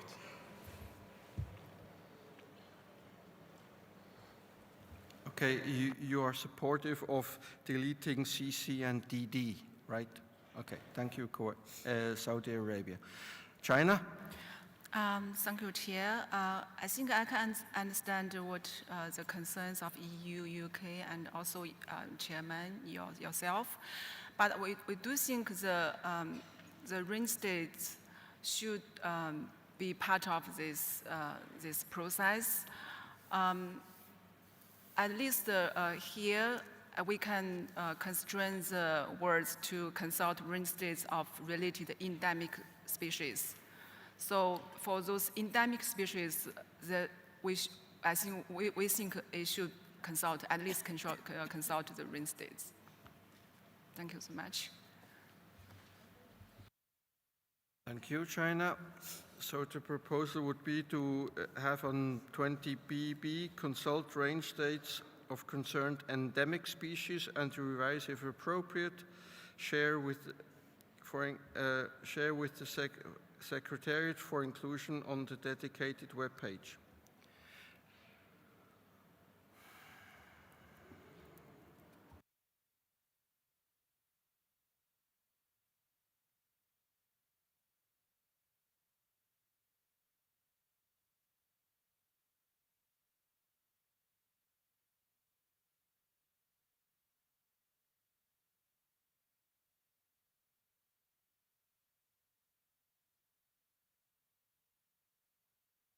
Yes, I need some more views on the proposed deletion of CC and DD, so deletion of both paragraphs, United Kingdom. Thank you, Chair. If it's helpful to try and find a compromise that everyone land on, we could support the deletion of both of those. Obviously, from the UK's perspective, we would welcome working with any organisations as part of assessing this information anyway, so we don't need a decision necessarily to say that. But if that's the way to find a compromise, we still have some concerns with the updated suggestion from China, not on the substance of doing that, but just the practicality. For instance, a study on orchids wouldn't be feasible to necessarily consult with every endemic species range state before inclusion. So I think it's more just a practicality point rather than anything with the substance. And just to reiterate, I suppose, that if this would go any further to the development of a listing proposal or even the consideration of a listing proposal, we would definitely expect there to be thorough engagement and consultation with range states at that point. Thank you. Thank you, UK. If we say if feasible.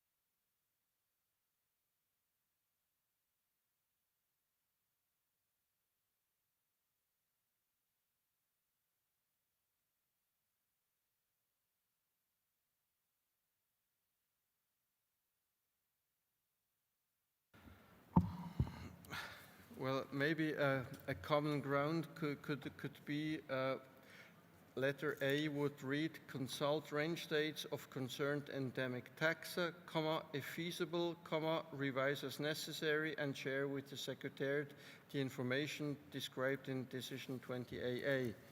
So that may then be soft enough, maybe for everyone to agree. I see United States. Thank you, Chair. We also share the concern that the UK expressed, and as to what you just said, we still have concerns to that effect. Thank you. Canada? Thank you, Chair. Canada was just about to suggest something precisely what you had just mentioned about softening the language for the consultation of range states for endemic species, so we would be supportive of that if feasible. And I'd also like to indicate that Canada would also support, given the discussion, the deletion of 20cc in addition to the deletion of 20dd that we'd previously mentioned. Thank you. Thank you very much. European Union?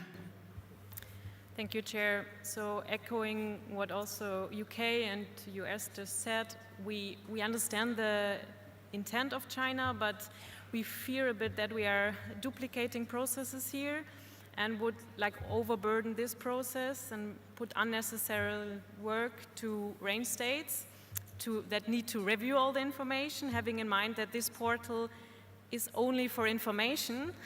So we would prefer to stick to the initial wording, but we won't break consensus if parties, would like to go for the compromise. Thanks. Thank you, European Union. Japan? Thank you, Chair, and sorry for taking the floor again. But if we add, if feasible, and then I don't think we have to limit the endemic species only. So if we add that words, I mean, for the if feasible, and then we should remove for endemic species, and then we can, in the spirit of compromise, we can agree that we currently have on the draft decisions. Thank you very much.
Okay, I think we are still a bit, we are not quite in agreement. We almost had a compromise because we had consult range states of concerned endemic taxa, if feasible, revise as necessary and share with the Secretariat the information. So that's what we had, which was almost, there was a way of agreement on that. And I think if we then broaden it again to have all the species, if feasible, I don't think that was really in the direction of a compromise. So I think if we would stick with consult range states of concerned endemic taxa, if feasible, revise as necessary and share with the Secretariat, that would be a way where we can say that it's a bit clumsy the way it is formulated, but that may be a way forward. And I heard that the EU would be open for such a compromise, if I understood correctly. Otherwise, you would have to correct me.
I don't think it makes very much sense to continue wordsmithing, so I tend to propose to suspend discussion on this matter, and I would ask China, Japan, Kuwait, the United States, the United Kingdom, and the EU to sit together if they can find a common ground, a compromise version of these decisions, and come back to us tomorrow.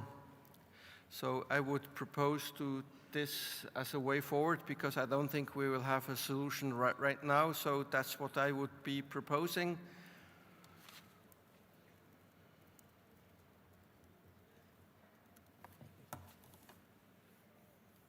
And only to focus on 20BB, because I think 20AA we have agreed with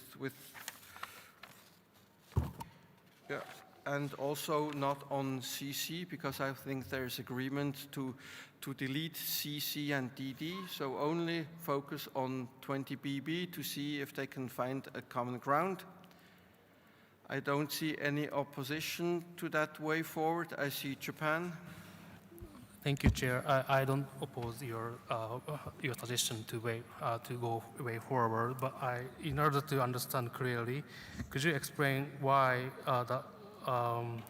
we limit species only if we add if feasible?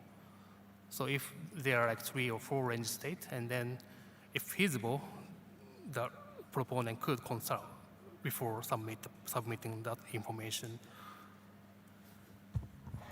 Thank you, Japan. Well, I was just trying to help to find a compromise to soften the language, but I think it will be now up to the parties I just mentioned to sit together and see if they can come up with a compromise solution on 20BB, and then come back to us on tomorrow, because I don't think we can solve that in here right now.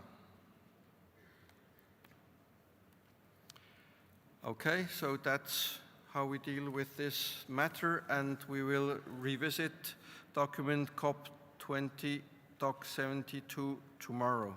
So thank you very much.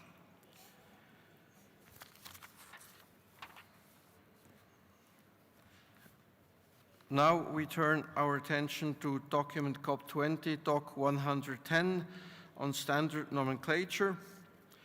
I would like to ask especially the addendum of the document, because that's where the issues are listed that we have to decide on. But I would like to give the floor to the nomenclature specialist on this matter to explain to us exactly what we have to decide. So, nomenclature specialist, you have the floor. Thank you, Chair. Since publication of document CoP20 Doc 110 on standard nomenclature in July, this document has been supplemented by 2 addendum documents published on the CoP20 web pages in August and November, respectively.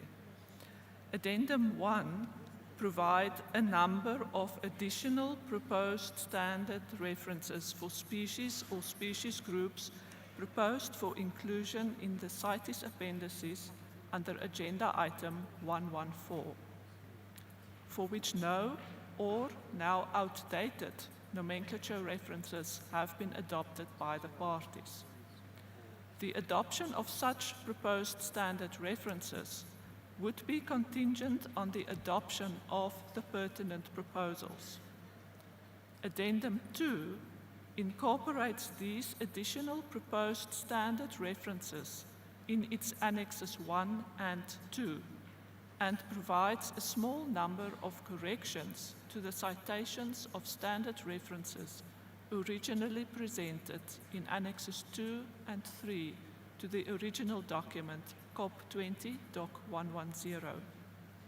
As such, these annexes 1 and 2 of Addendum 2 replace the original annexes 2 and 3 of the original document 110, and once adopted at this meeting, will represent the updated annex to Resolution 12.11 on standard nomenclature.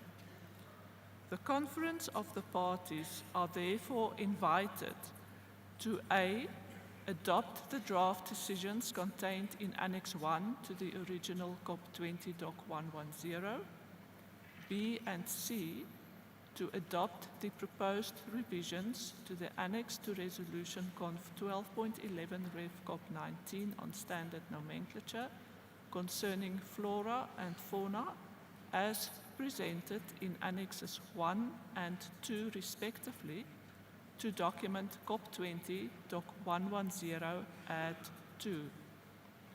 D, to delete paragraph 11 of Resolution Conf 12.11 Rev COP 19 on standard nomenclature, and E, to delete the decisions as listed in paragraph 94E of document COP20 Doc 110. Thank you, Chair.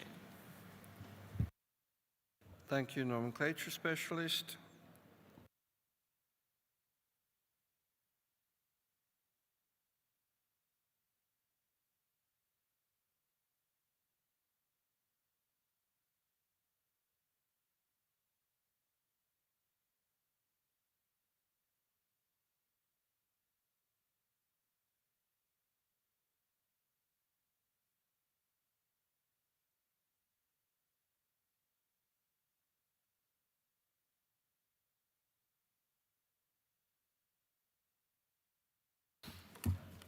Okay, thank you very much for this introduction. So I would like to start. I would like to take them one after the other, so that we are clear what we are deciding on. So first, the Conference of the Parties is invited to adopt the draft decisions contained in Annex 1 to document COP20 Doc 110. So I'm putting this to the floor, whether you are in agreement with adopting the draft decisions contained in the document.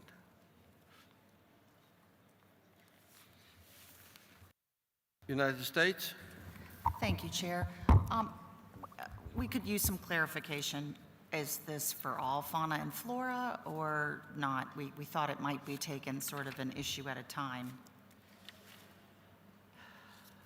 Thank you. Well, I'm trying exactly that by saying now we have to look at the draft decisions contained in Annex 1 to the present document. So look at these decisions, and I took them together.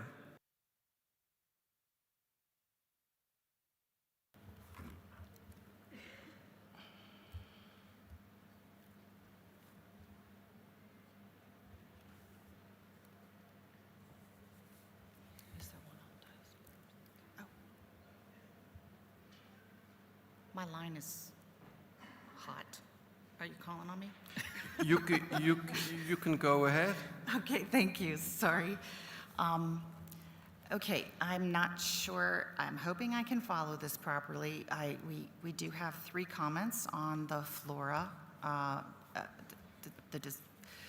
the taxonomic issues related to flora. First, regarding Cactaceae, which is draft decision 20AA2 and 20BB2. We do support those. And we would also like to recommend that a high priority be given to implementation of this decision, as it is quite a large family, and we do have some implementation issues related to the current checklists. Should I move on to my other 2 comments on flora? Okay. Where I'm a little lost is I don't think there were draft decisions drafted in relation to these 2 items, but it was a decision to adopt new checklists, not new decisions for the intercession. So the next item is Diospyros, Madagascan ebony.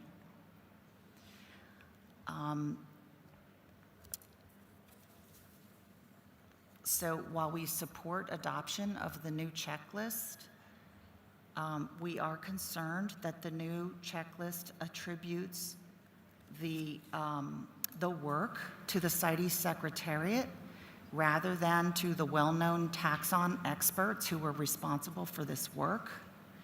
We feel this dilutes the scientific rigor and represents an inappropriate attribution of their expertise.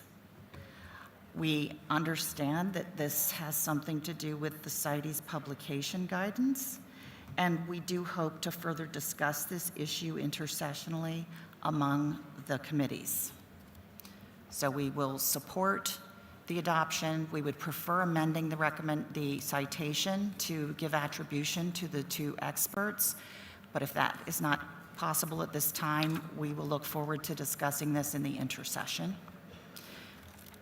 Those issues were raised in paragraphs 16 to 18 of COP20 Doc 110. Sorry, I should have said that already.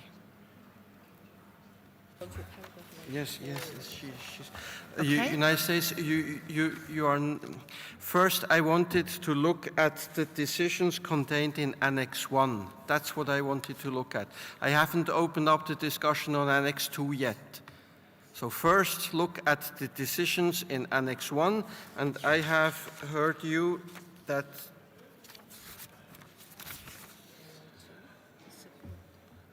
you are in support of the decision 20AA2, and probably also the other decisions, I suppose. I'm sorry, they weren't decisions per se, they were written into the document themselves, and I'm not prepared to know what Annex 2 is, so I didn't know if that was in Annex 1. So that was my problem. There was no decision for Diospyros in the annexes. But yes, I can try to wait until the time. The only other issue I have is with Bolnesia, and I can discuss that when the time is right. Thanks, and thanks for your patience. Thank you, United States. I have China. Thank you, Chair. We want to thank both the nomenclature specialists for Animals Committee and Plants Committee for their excellent job during the intersessional period. We support the recommendations in the documents and the addendums. Thank you, Chair.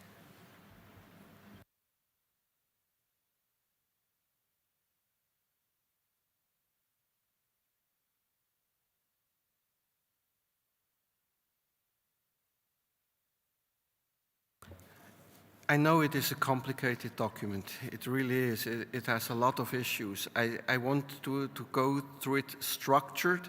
That's why I said now we focus on the decision in Annex 1 of document 110. I want to have your views on that part only now, and then we can move on to the next recommendations in the document. So just focus on the decisions first, and then we can go on to all the other issues. So I have Canada. Thank you, Chair. Canada thanks the two nomenclatural specialists for the extensive and ambitious work they have undertaken over the past intersessional period. We support most aspects of the proposed work schedule for the next intersessional period, and I believe this part is about Annex 1. However, Canada would draw attention to draft decision 20AA5, which directs the Secretariat to commission phylogenetic analyses for Aquilaria and Gyranops, including possible sample collections in the field. Typically, the work of updating and adding standard nomenclatural references for CITES is informed by existing and emerging research on taxonomy and phylogenetics, and not through having the Secretariat commission primary research in this field. We're not aware that the Secretariat has overseen this kind of work previously.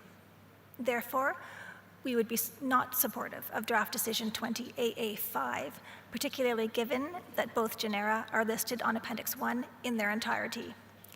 Canada would suggest that it would be more appropriate to monitor emerging research in this field and to work from existing sources. Thank you.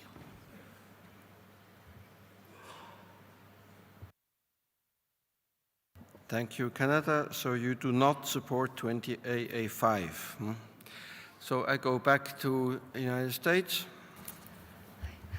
Thank you, Chair. I do have a couple of minor amendments to propose for draft decisions related to fauna and then the flora and fauna sections. And I just wanted to draw attention then to draft decision under Fauna 20AA7 on nomenclature of birds. Given the delays in updating the current standard nomenclature reference for birds and recognizing that there's been previous work already completed related to consideration of another reference, and noting the new unified consolidated checklist that is also presently available, we wanted to include an amendment to include a time frame for completion of this work.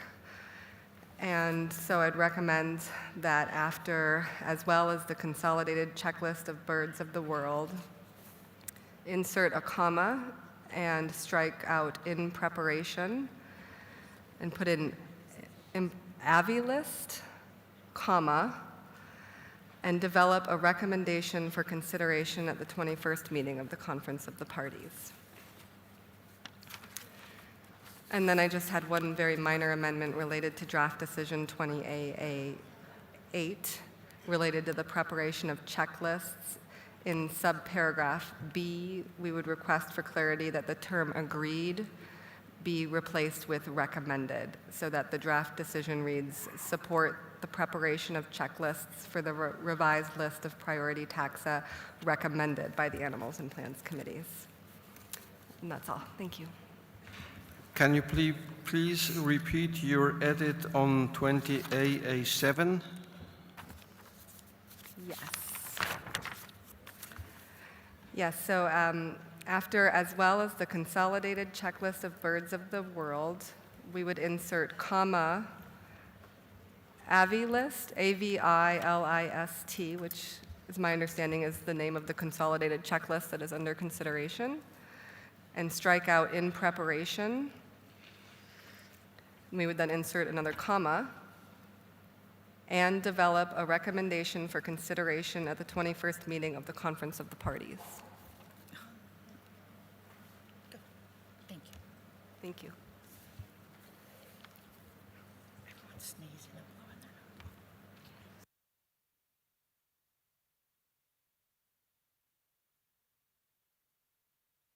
their nose. Okay, we got that.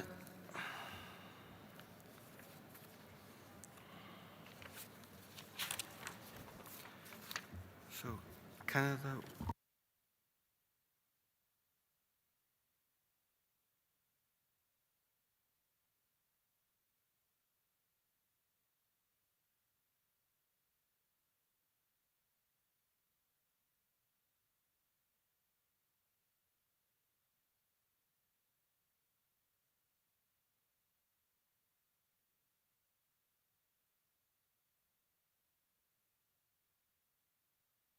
Okay, I open the floor now for comments on the proposed deletion of 20AA5 as proposed by Canada and the amendments made by the United States. I need some feedback on these two proposals.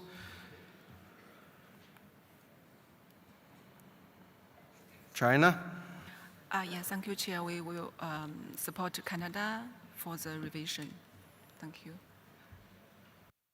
Thank you. European Union? Thank you, Chair. The EU and its member states can support the suggestion by Canada and the changes made by the US. Thank you. Thank you very much. So any other comments on these decisions in Annex 1? Nomenclature specialist? Thank you, Chair. I just want to point out if recommendation 20AA5 is deleted, we might also consider deleting 20CC5, as that states that the range states and other parties are invited to provide funding for the implementation of the study under 20AA. Thank you, nomenclature specialist. I think that makes absolutely sense. So we would then also delete 20CC.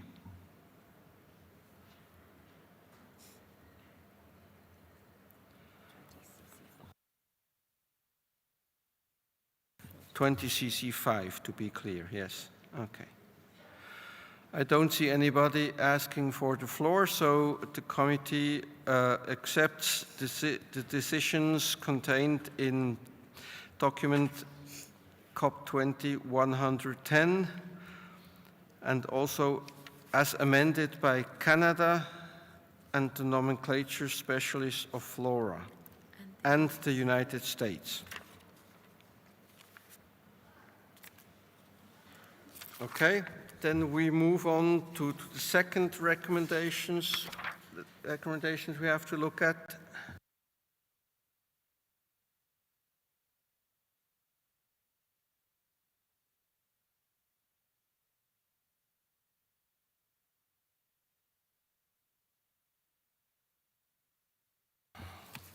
So, letter B, as the nomenclature specialist of flora explained, so we have to adopt the proposed revision to the annex to resolution Conf 1211 on standard nomenclature concerning flora as it is presented in addendum 2 to the present document. So it's in addendum 2 that you have to look at the proposed revisions to the annex to resolution Conf 1211.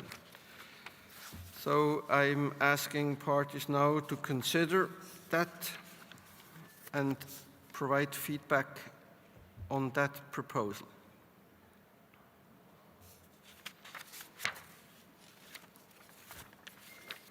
This is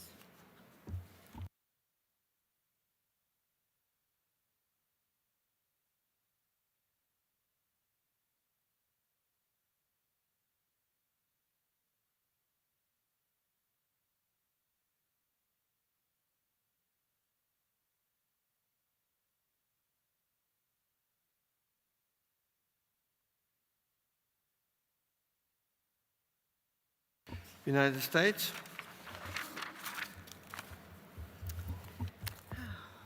Thank you, Chair. And so my previous intervention regarding Diospyros ebenezeae, is that already captured or should I repeat that at all?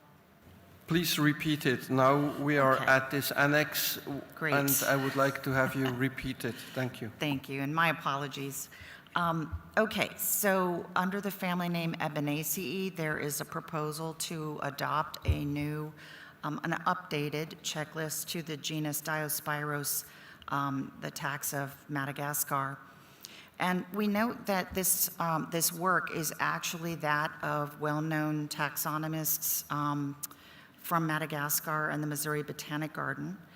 And we were concerned to see that the checklist is being attributed to the CITES Secretariat. We believe that this dilutes sort of the scientific rigor of this work and that it doesn't provide proper attribution. We would prefer to see the work attributed to the actual taxon experts and to provide recognition to the CITES Secretariat by, for instance, adding words such as on behalf of the CITES Secretariat. It would be great. We'd be happy to provide our suggested amended citation to you shortly after this discussion. And otherwise, we think we'd like to have a conversation on this in the intersession. I have one more comment, but I'll hold. I would prefer the second one, so I think you will liaise with the Secretariat on that one, okay? Thank you very much.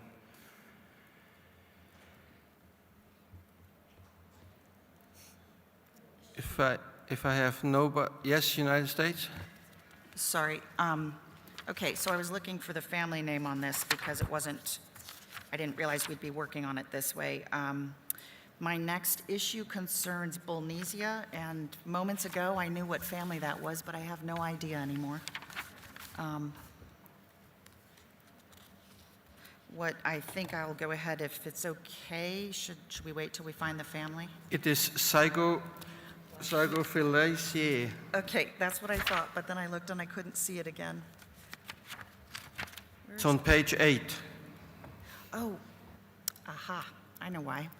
It's already under the revised name. Okay, so thank you. Our concern about this is that the name change actually isn't reflective of trade.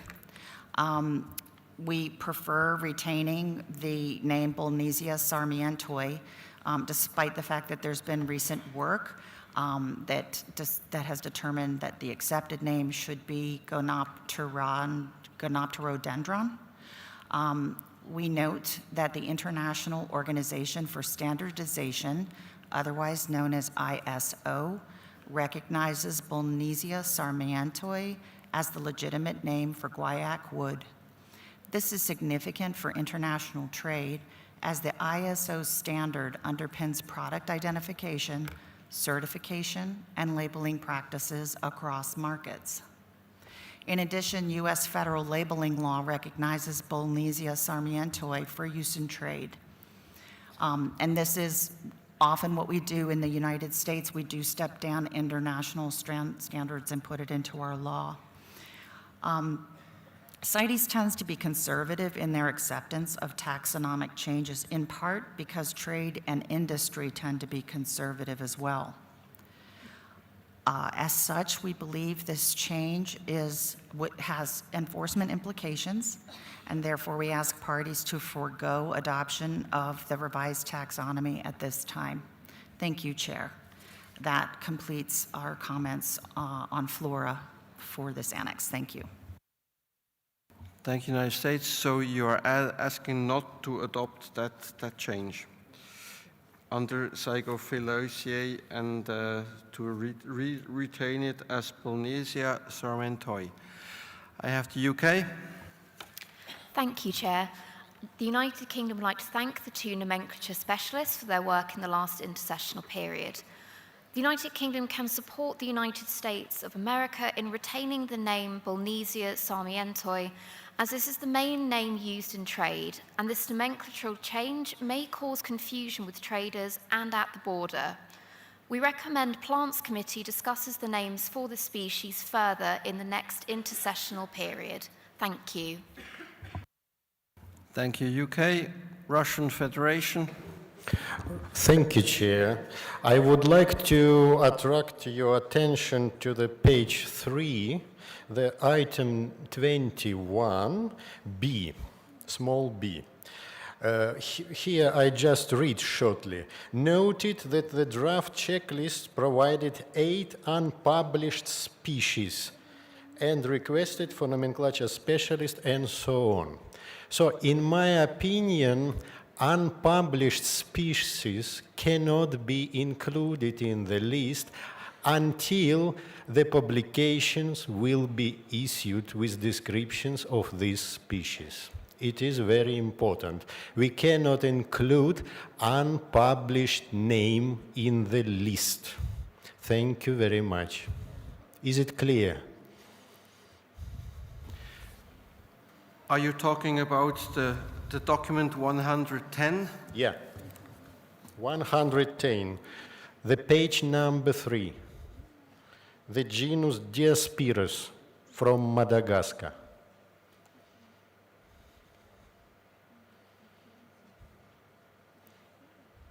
Item 21, the Plants Committee, so on, A, B, and so on.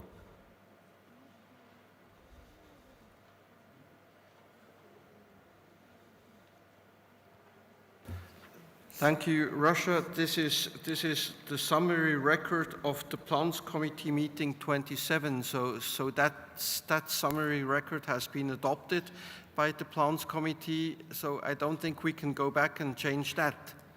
So it is just a reflection of what was said and discussed at that meeting. We cannot change that sentence here.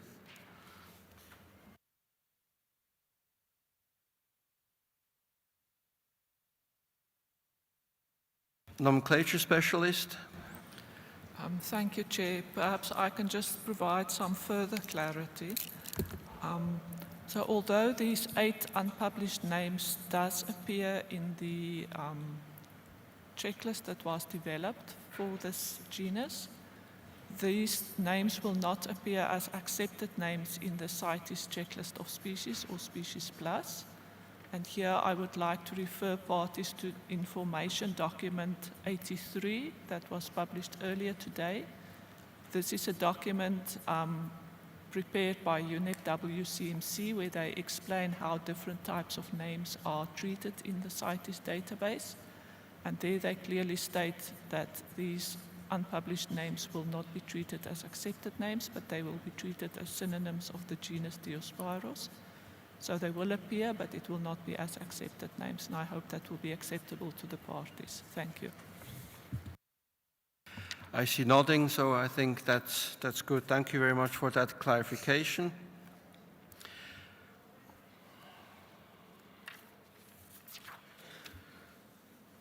So seeing no other parties taking the floor, I take it that the committee agrees to the proposed revisions to the annex to Resolution Conf 12.8 on standard nomenclature concerning flora as presented in Addendum 2 with the amendments proposed by the United States and the UK.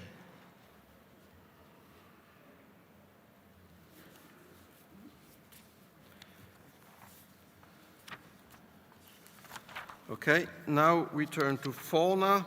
Letter C, you are asked to adopt or accept the proposed revision to annex to Resolution Conf 1211 on standard nomenclature concerning fauna as presented in Annex 3 to document to Annex 2 in document 102 Addendum 2.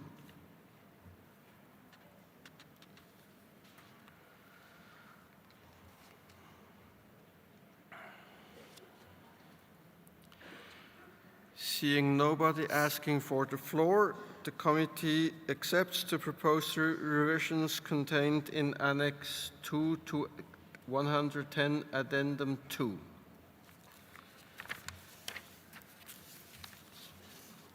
Then the next thing we have to look at is letter D. You are asked to consider to delete paragraph 11 of Resolution Conf 12.11 Ref CoP19 on standard nomenclature.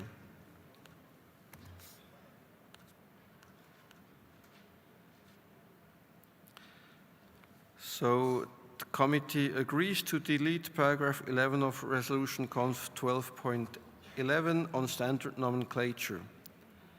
And then we have E, delete a range of 11 decisions that are contained in E on page 16 of document 110. So nobody is asking for the floor, so I take that the committee agrees to the deletion of the decisions contained in document CoP20 110 under recommendations, letter E. So paragraph 494, letter E, to delete all these decisions. Okay, so that concludes our discussion on CoP20 Doc 110 on standard nomenclature.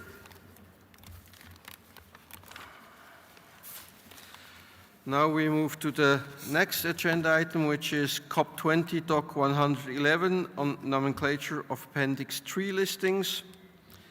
So you are invited to indicate if you support the proposed amendments to Resolution Conf 925 Ref CoP18 on the implementation of the Convention for Species in Appendix 3 contained in Annex 1 to this document, and also to the proposed amendments to Resolution Conf 1211 Ref CoP19 on standard nomenclature contained in Annex 2 of the present document, as well as to the deletion of decision 18313 Ref CoP19 and 18314 Ref CoP19. So I open the floor for comments on these topics. European Union.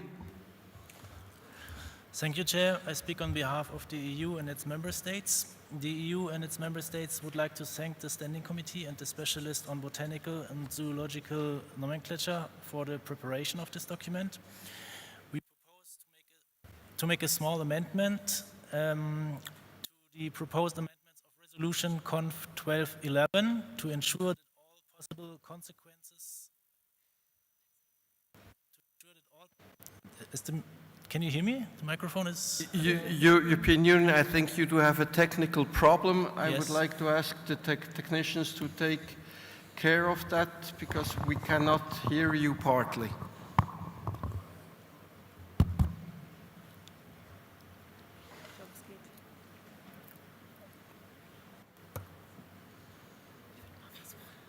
Shall I try once again or wait for the technician? Da kommt einer. I think he is on his way to you.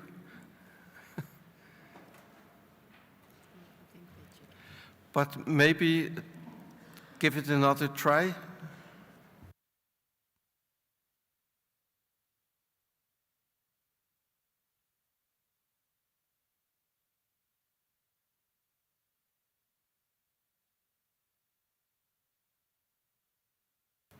Okay, we have several seconds because they're working on it, so we will wait. Yes, I try again.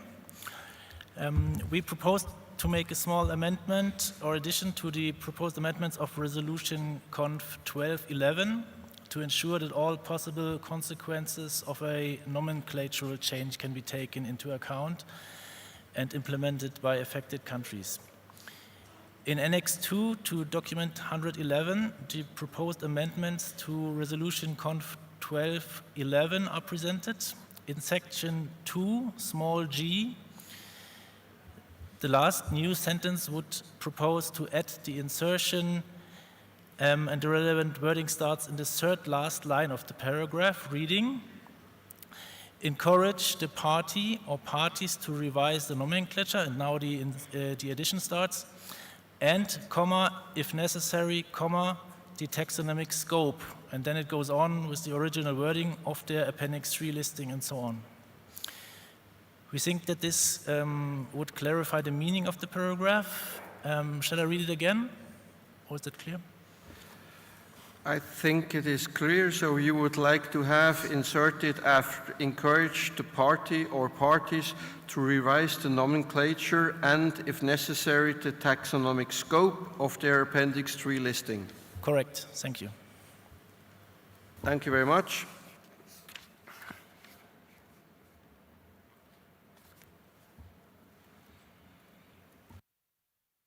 I don't see anybody else asking for the floor, so I take it that the committee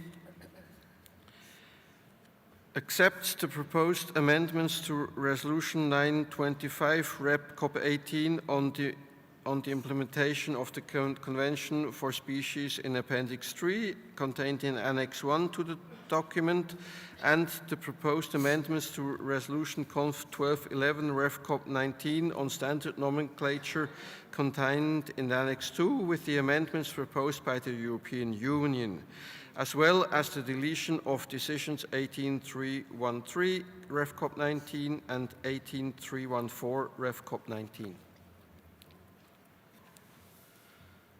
I see New Zealand has asked for the floor.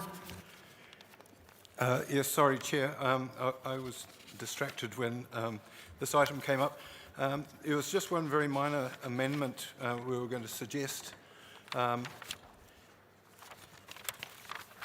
In Resolution Conf 12.11,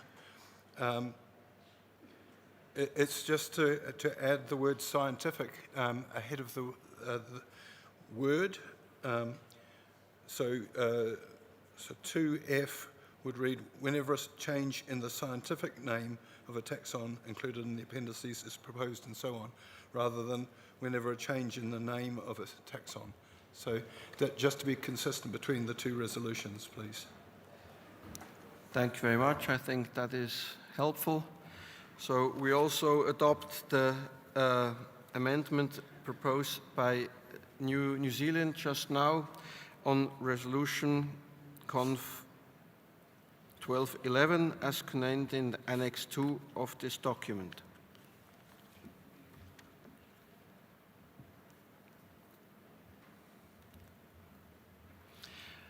I see Congo. Merci, Monsieur le Président. Nous avons une proposition que nous voulons faire à l'annexe 1. Attendez que je m'oriente bien. Résolution conf 925. Au point petit A, 3. Là où c'est écrit « ces lois et sa réglementation nationale en matière de conservation de l'espèce sont suffisantes pour en prévenir ou limiter l'exploitation et en contrôler le commerce. Nous proposons qu'il y ait un point à la place de la virgule après commerce. Et pour la suite, nous proposons ceci. Elle prévoit des sanctions en cas de prélèvement, commerce ou possession illégale et comprennent des dispositions permettant la confiscation. C'est ça notre proposition. Et puis, oui, et la suite peut s'en suivre. Donc notre proposition, c'est après commerce, nous plaçons un point et une nouvelle phrase commence par « Elle prévoit des sanctions en cas de prélèvement, commerce ou possession illégale et comprennent des dispositions permettant la confiscation, ainsi de suite. » Merci.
Okay, you know, usually we do not have full stops in such a paragraph, and I don't quite understand why you want to have this change, because it doesn't really change the meaning of what was before.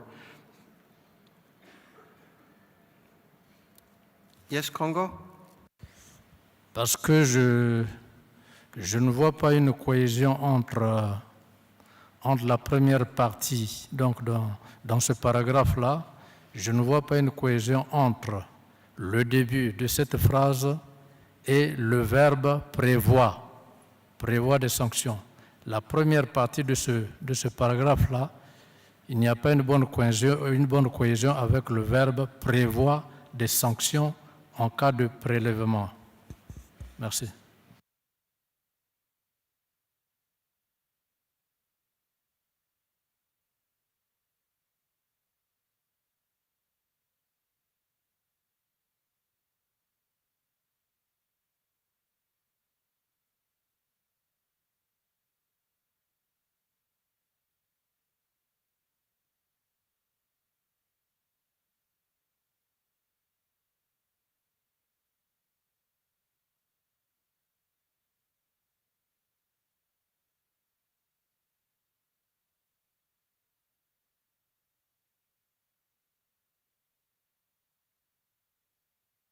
You know, if we want to keep one sentence, we could say, or restrict exploitation and to control trade and foresee penalties for illegal taking, trade or possession and have provisions for confiscation.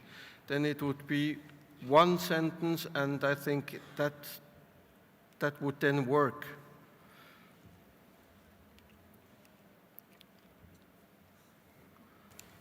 Congo? Si vous permettez, Monsieur le Président, on pourrait donc dire ceci.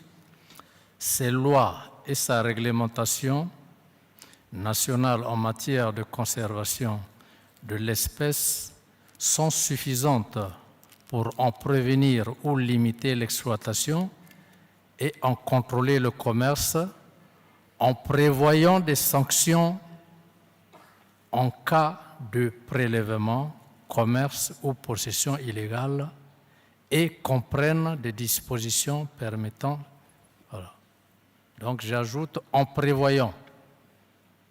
C'est ma proposition. Merci. Au lieu de dire prévoit.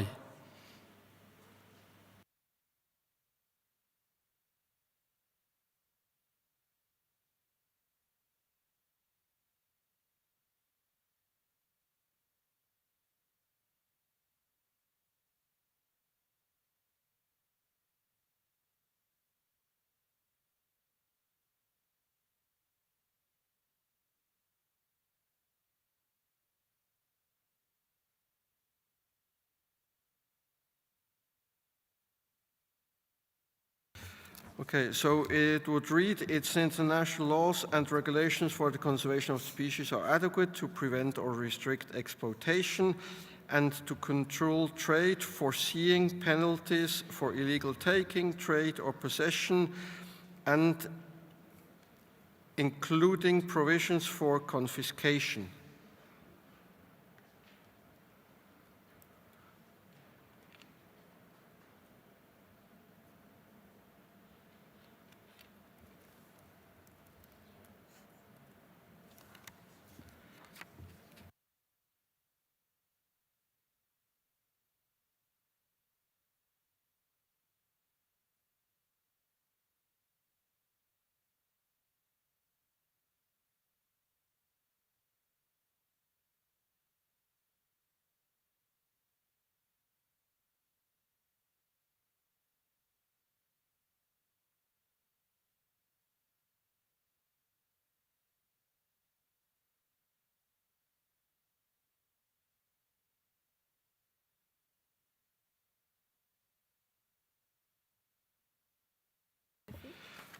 Okay, so we accept the proposed amendments to Resolution Conf 1211 as amended by New Zealand, Congo. No, only New Zealand, and then this one.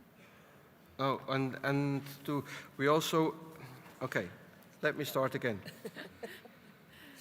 So we accept the proposed amendments to Resolution Conf 925, Ref CoP18 on the implementation of the Convention for Species Appendix 3 contained in Annex 1 to the present document as amended by Congo, and the proposed amendments to Resolution Conf 1211 on standard nomenclature contained in Annex 2 to the present document as amended by New Zealand and the EU, and to the deletion of decisions 18313 and 18314.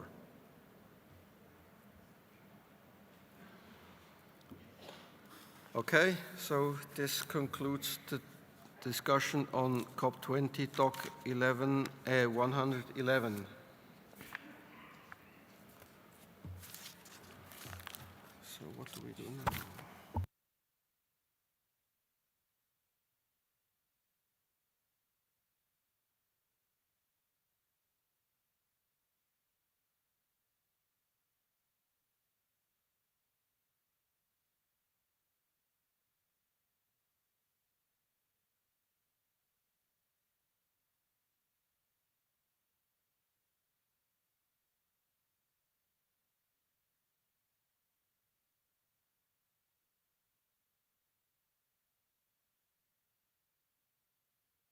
I do not want to open now a new proposal. I think that wouldn't be fair to the proponents and for a discussion on that proposal and having nothing else on my table for the moment. So I think we will conclude the session of today. Do we have any housekeeping announcements from the Secretariat? Can you please check quickly?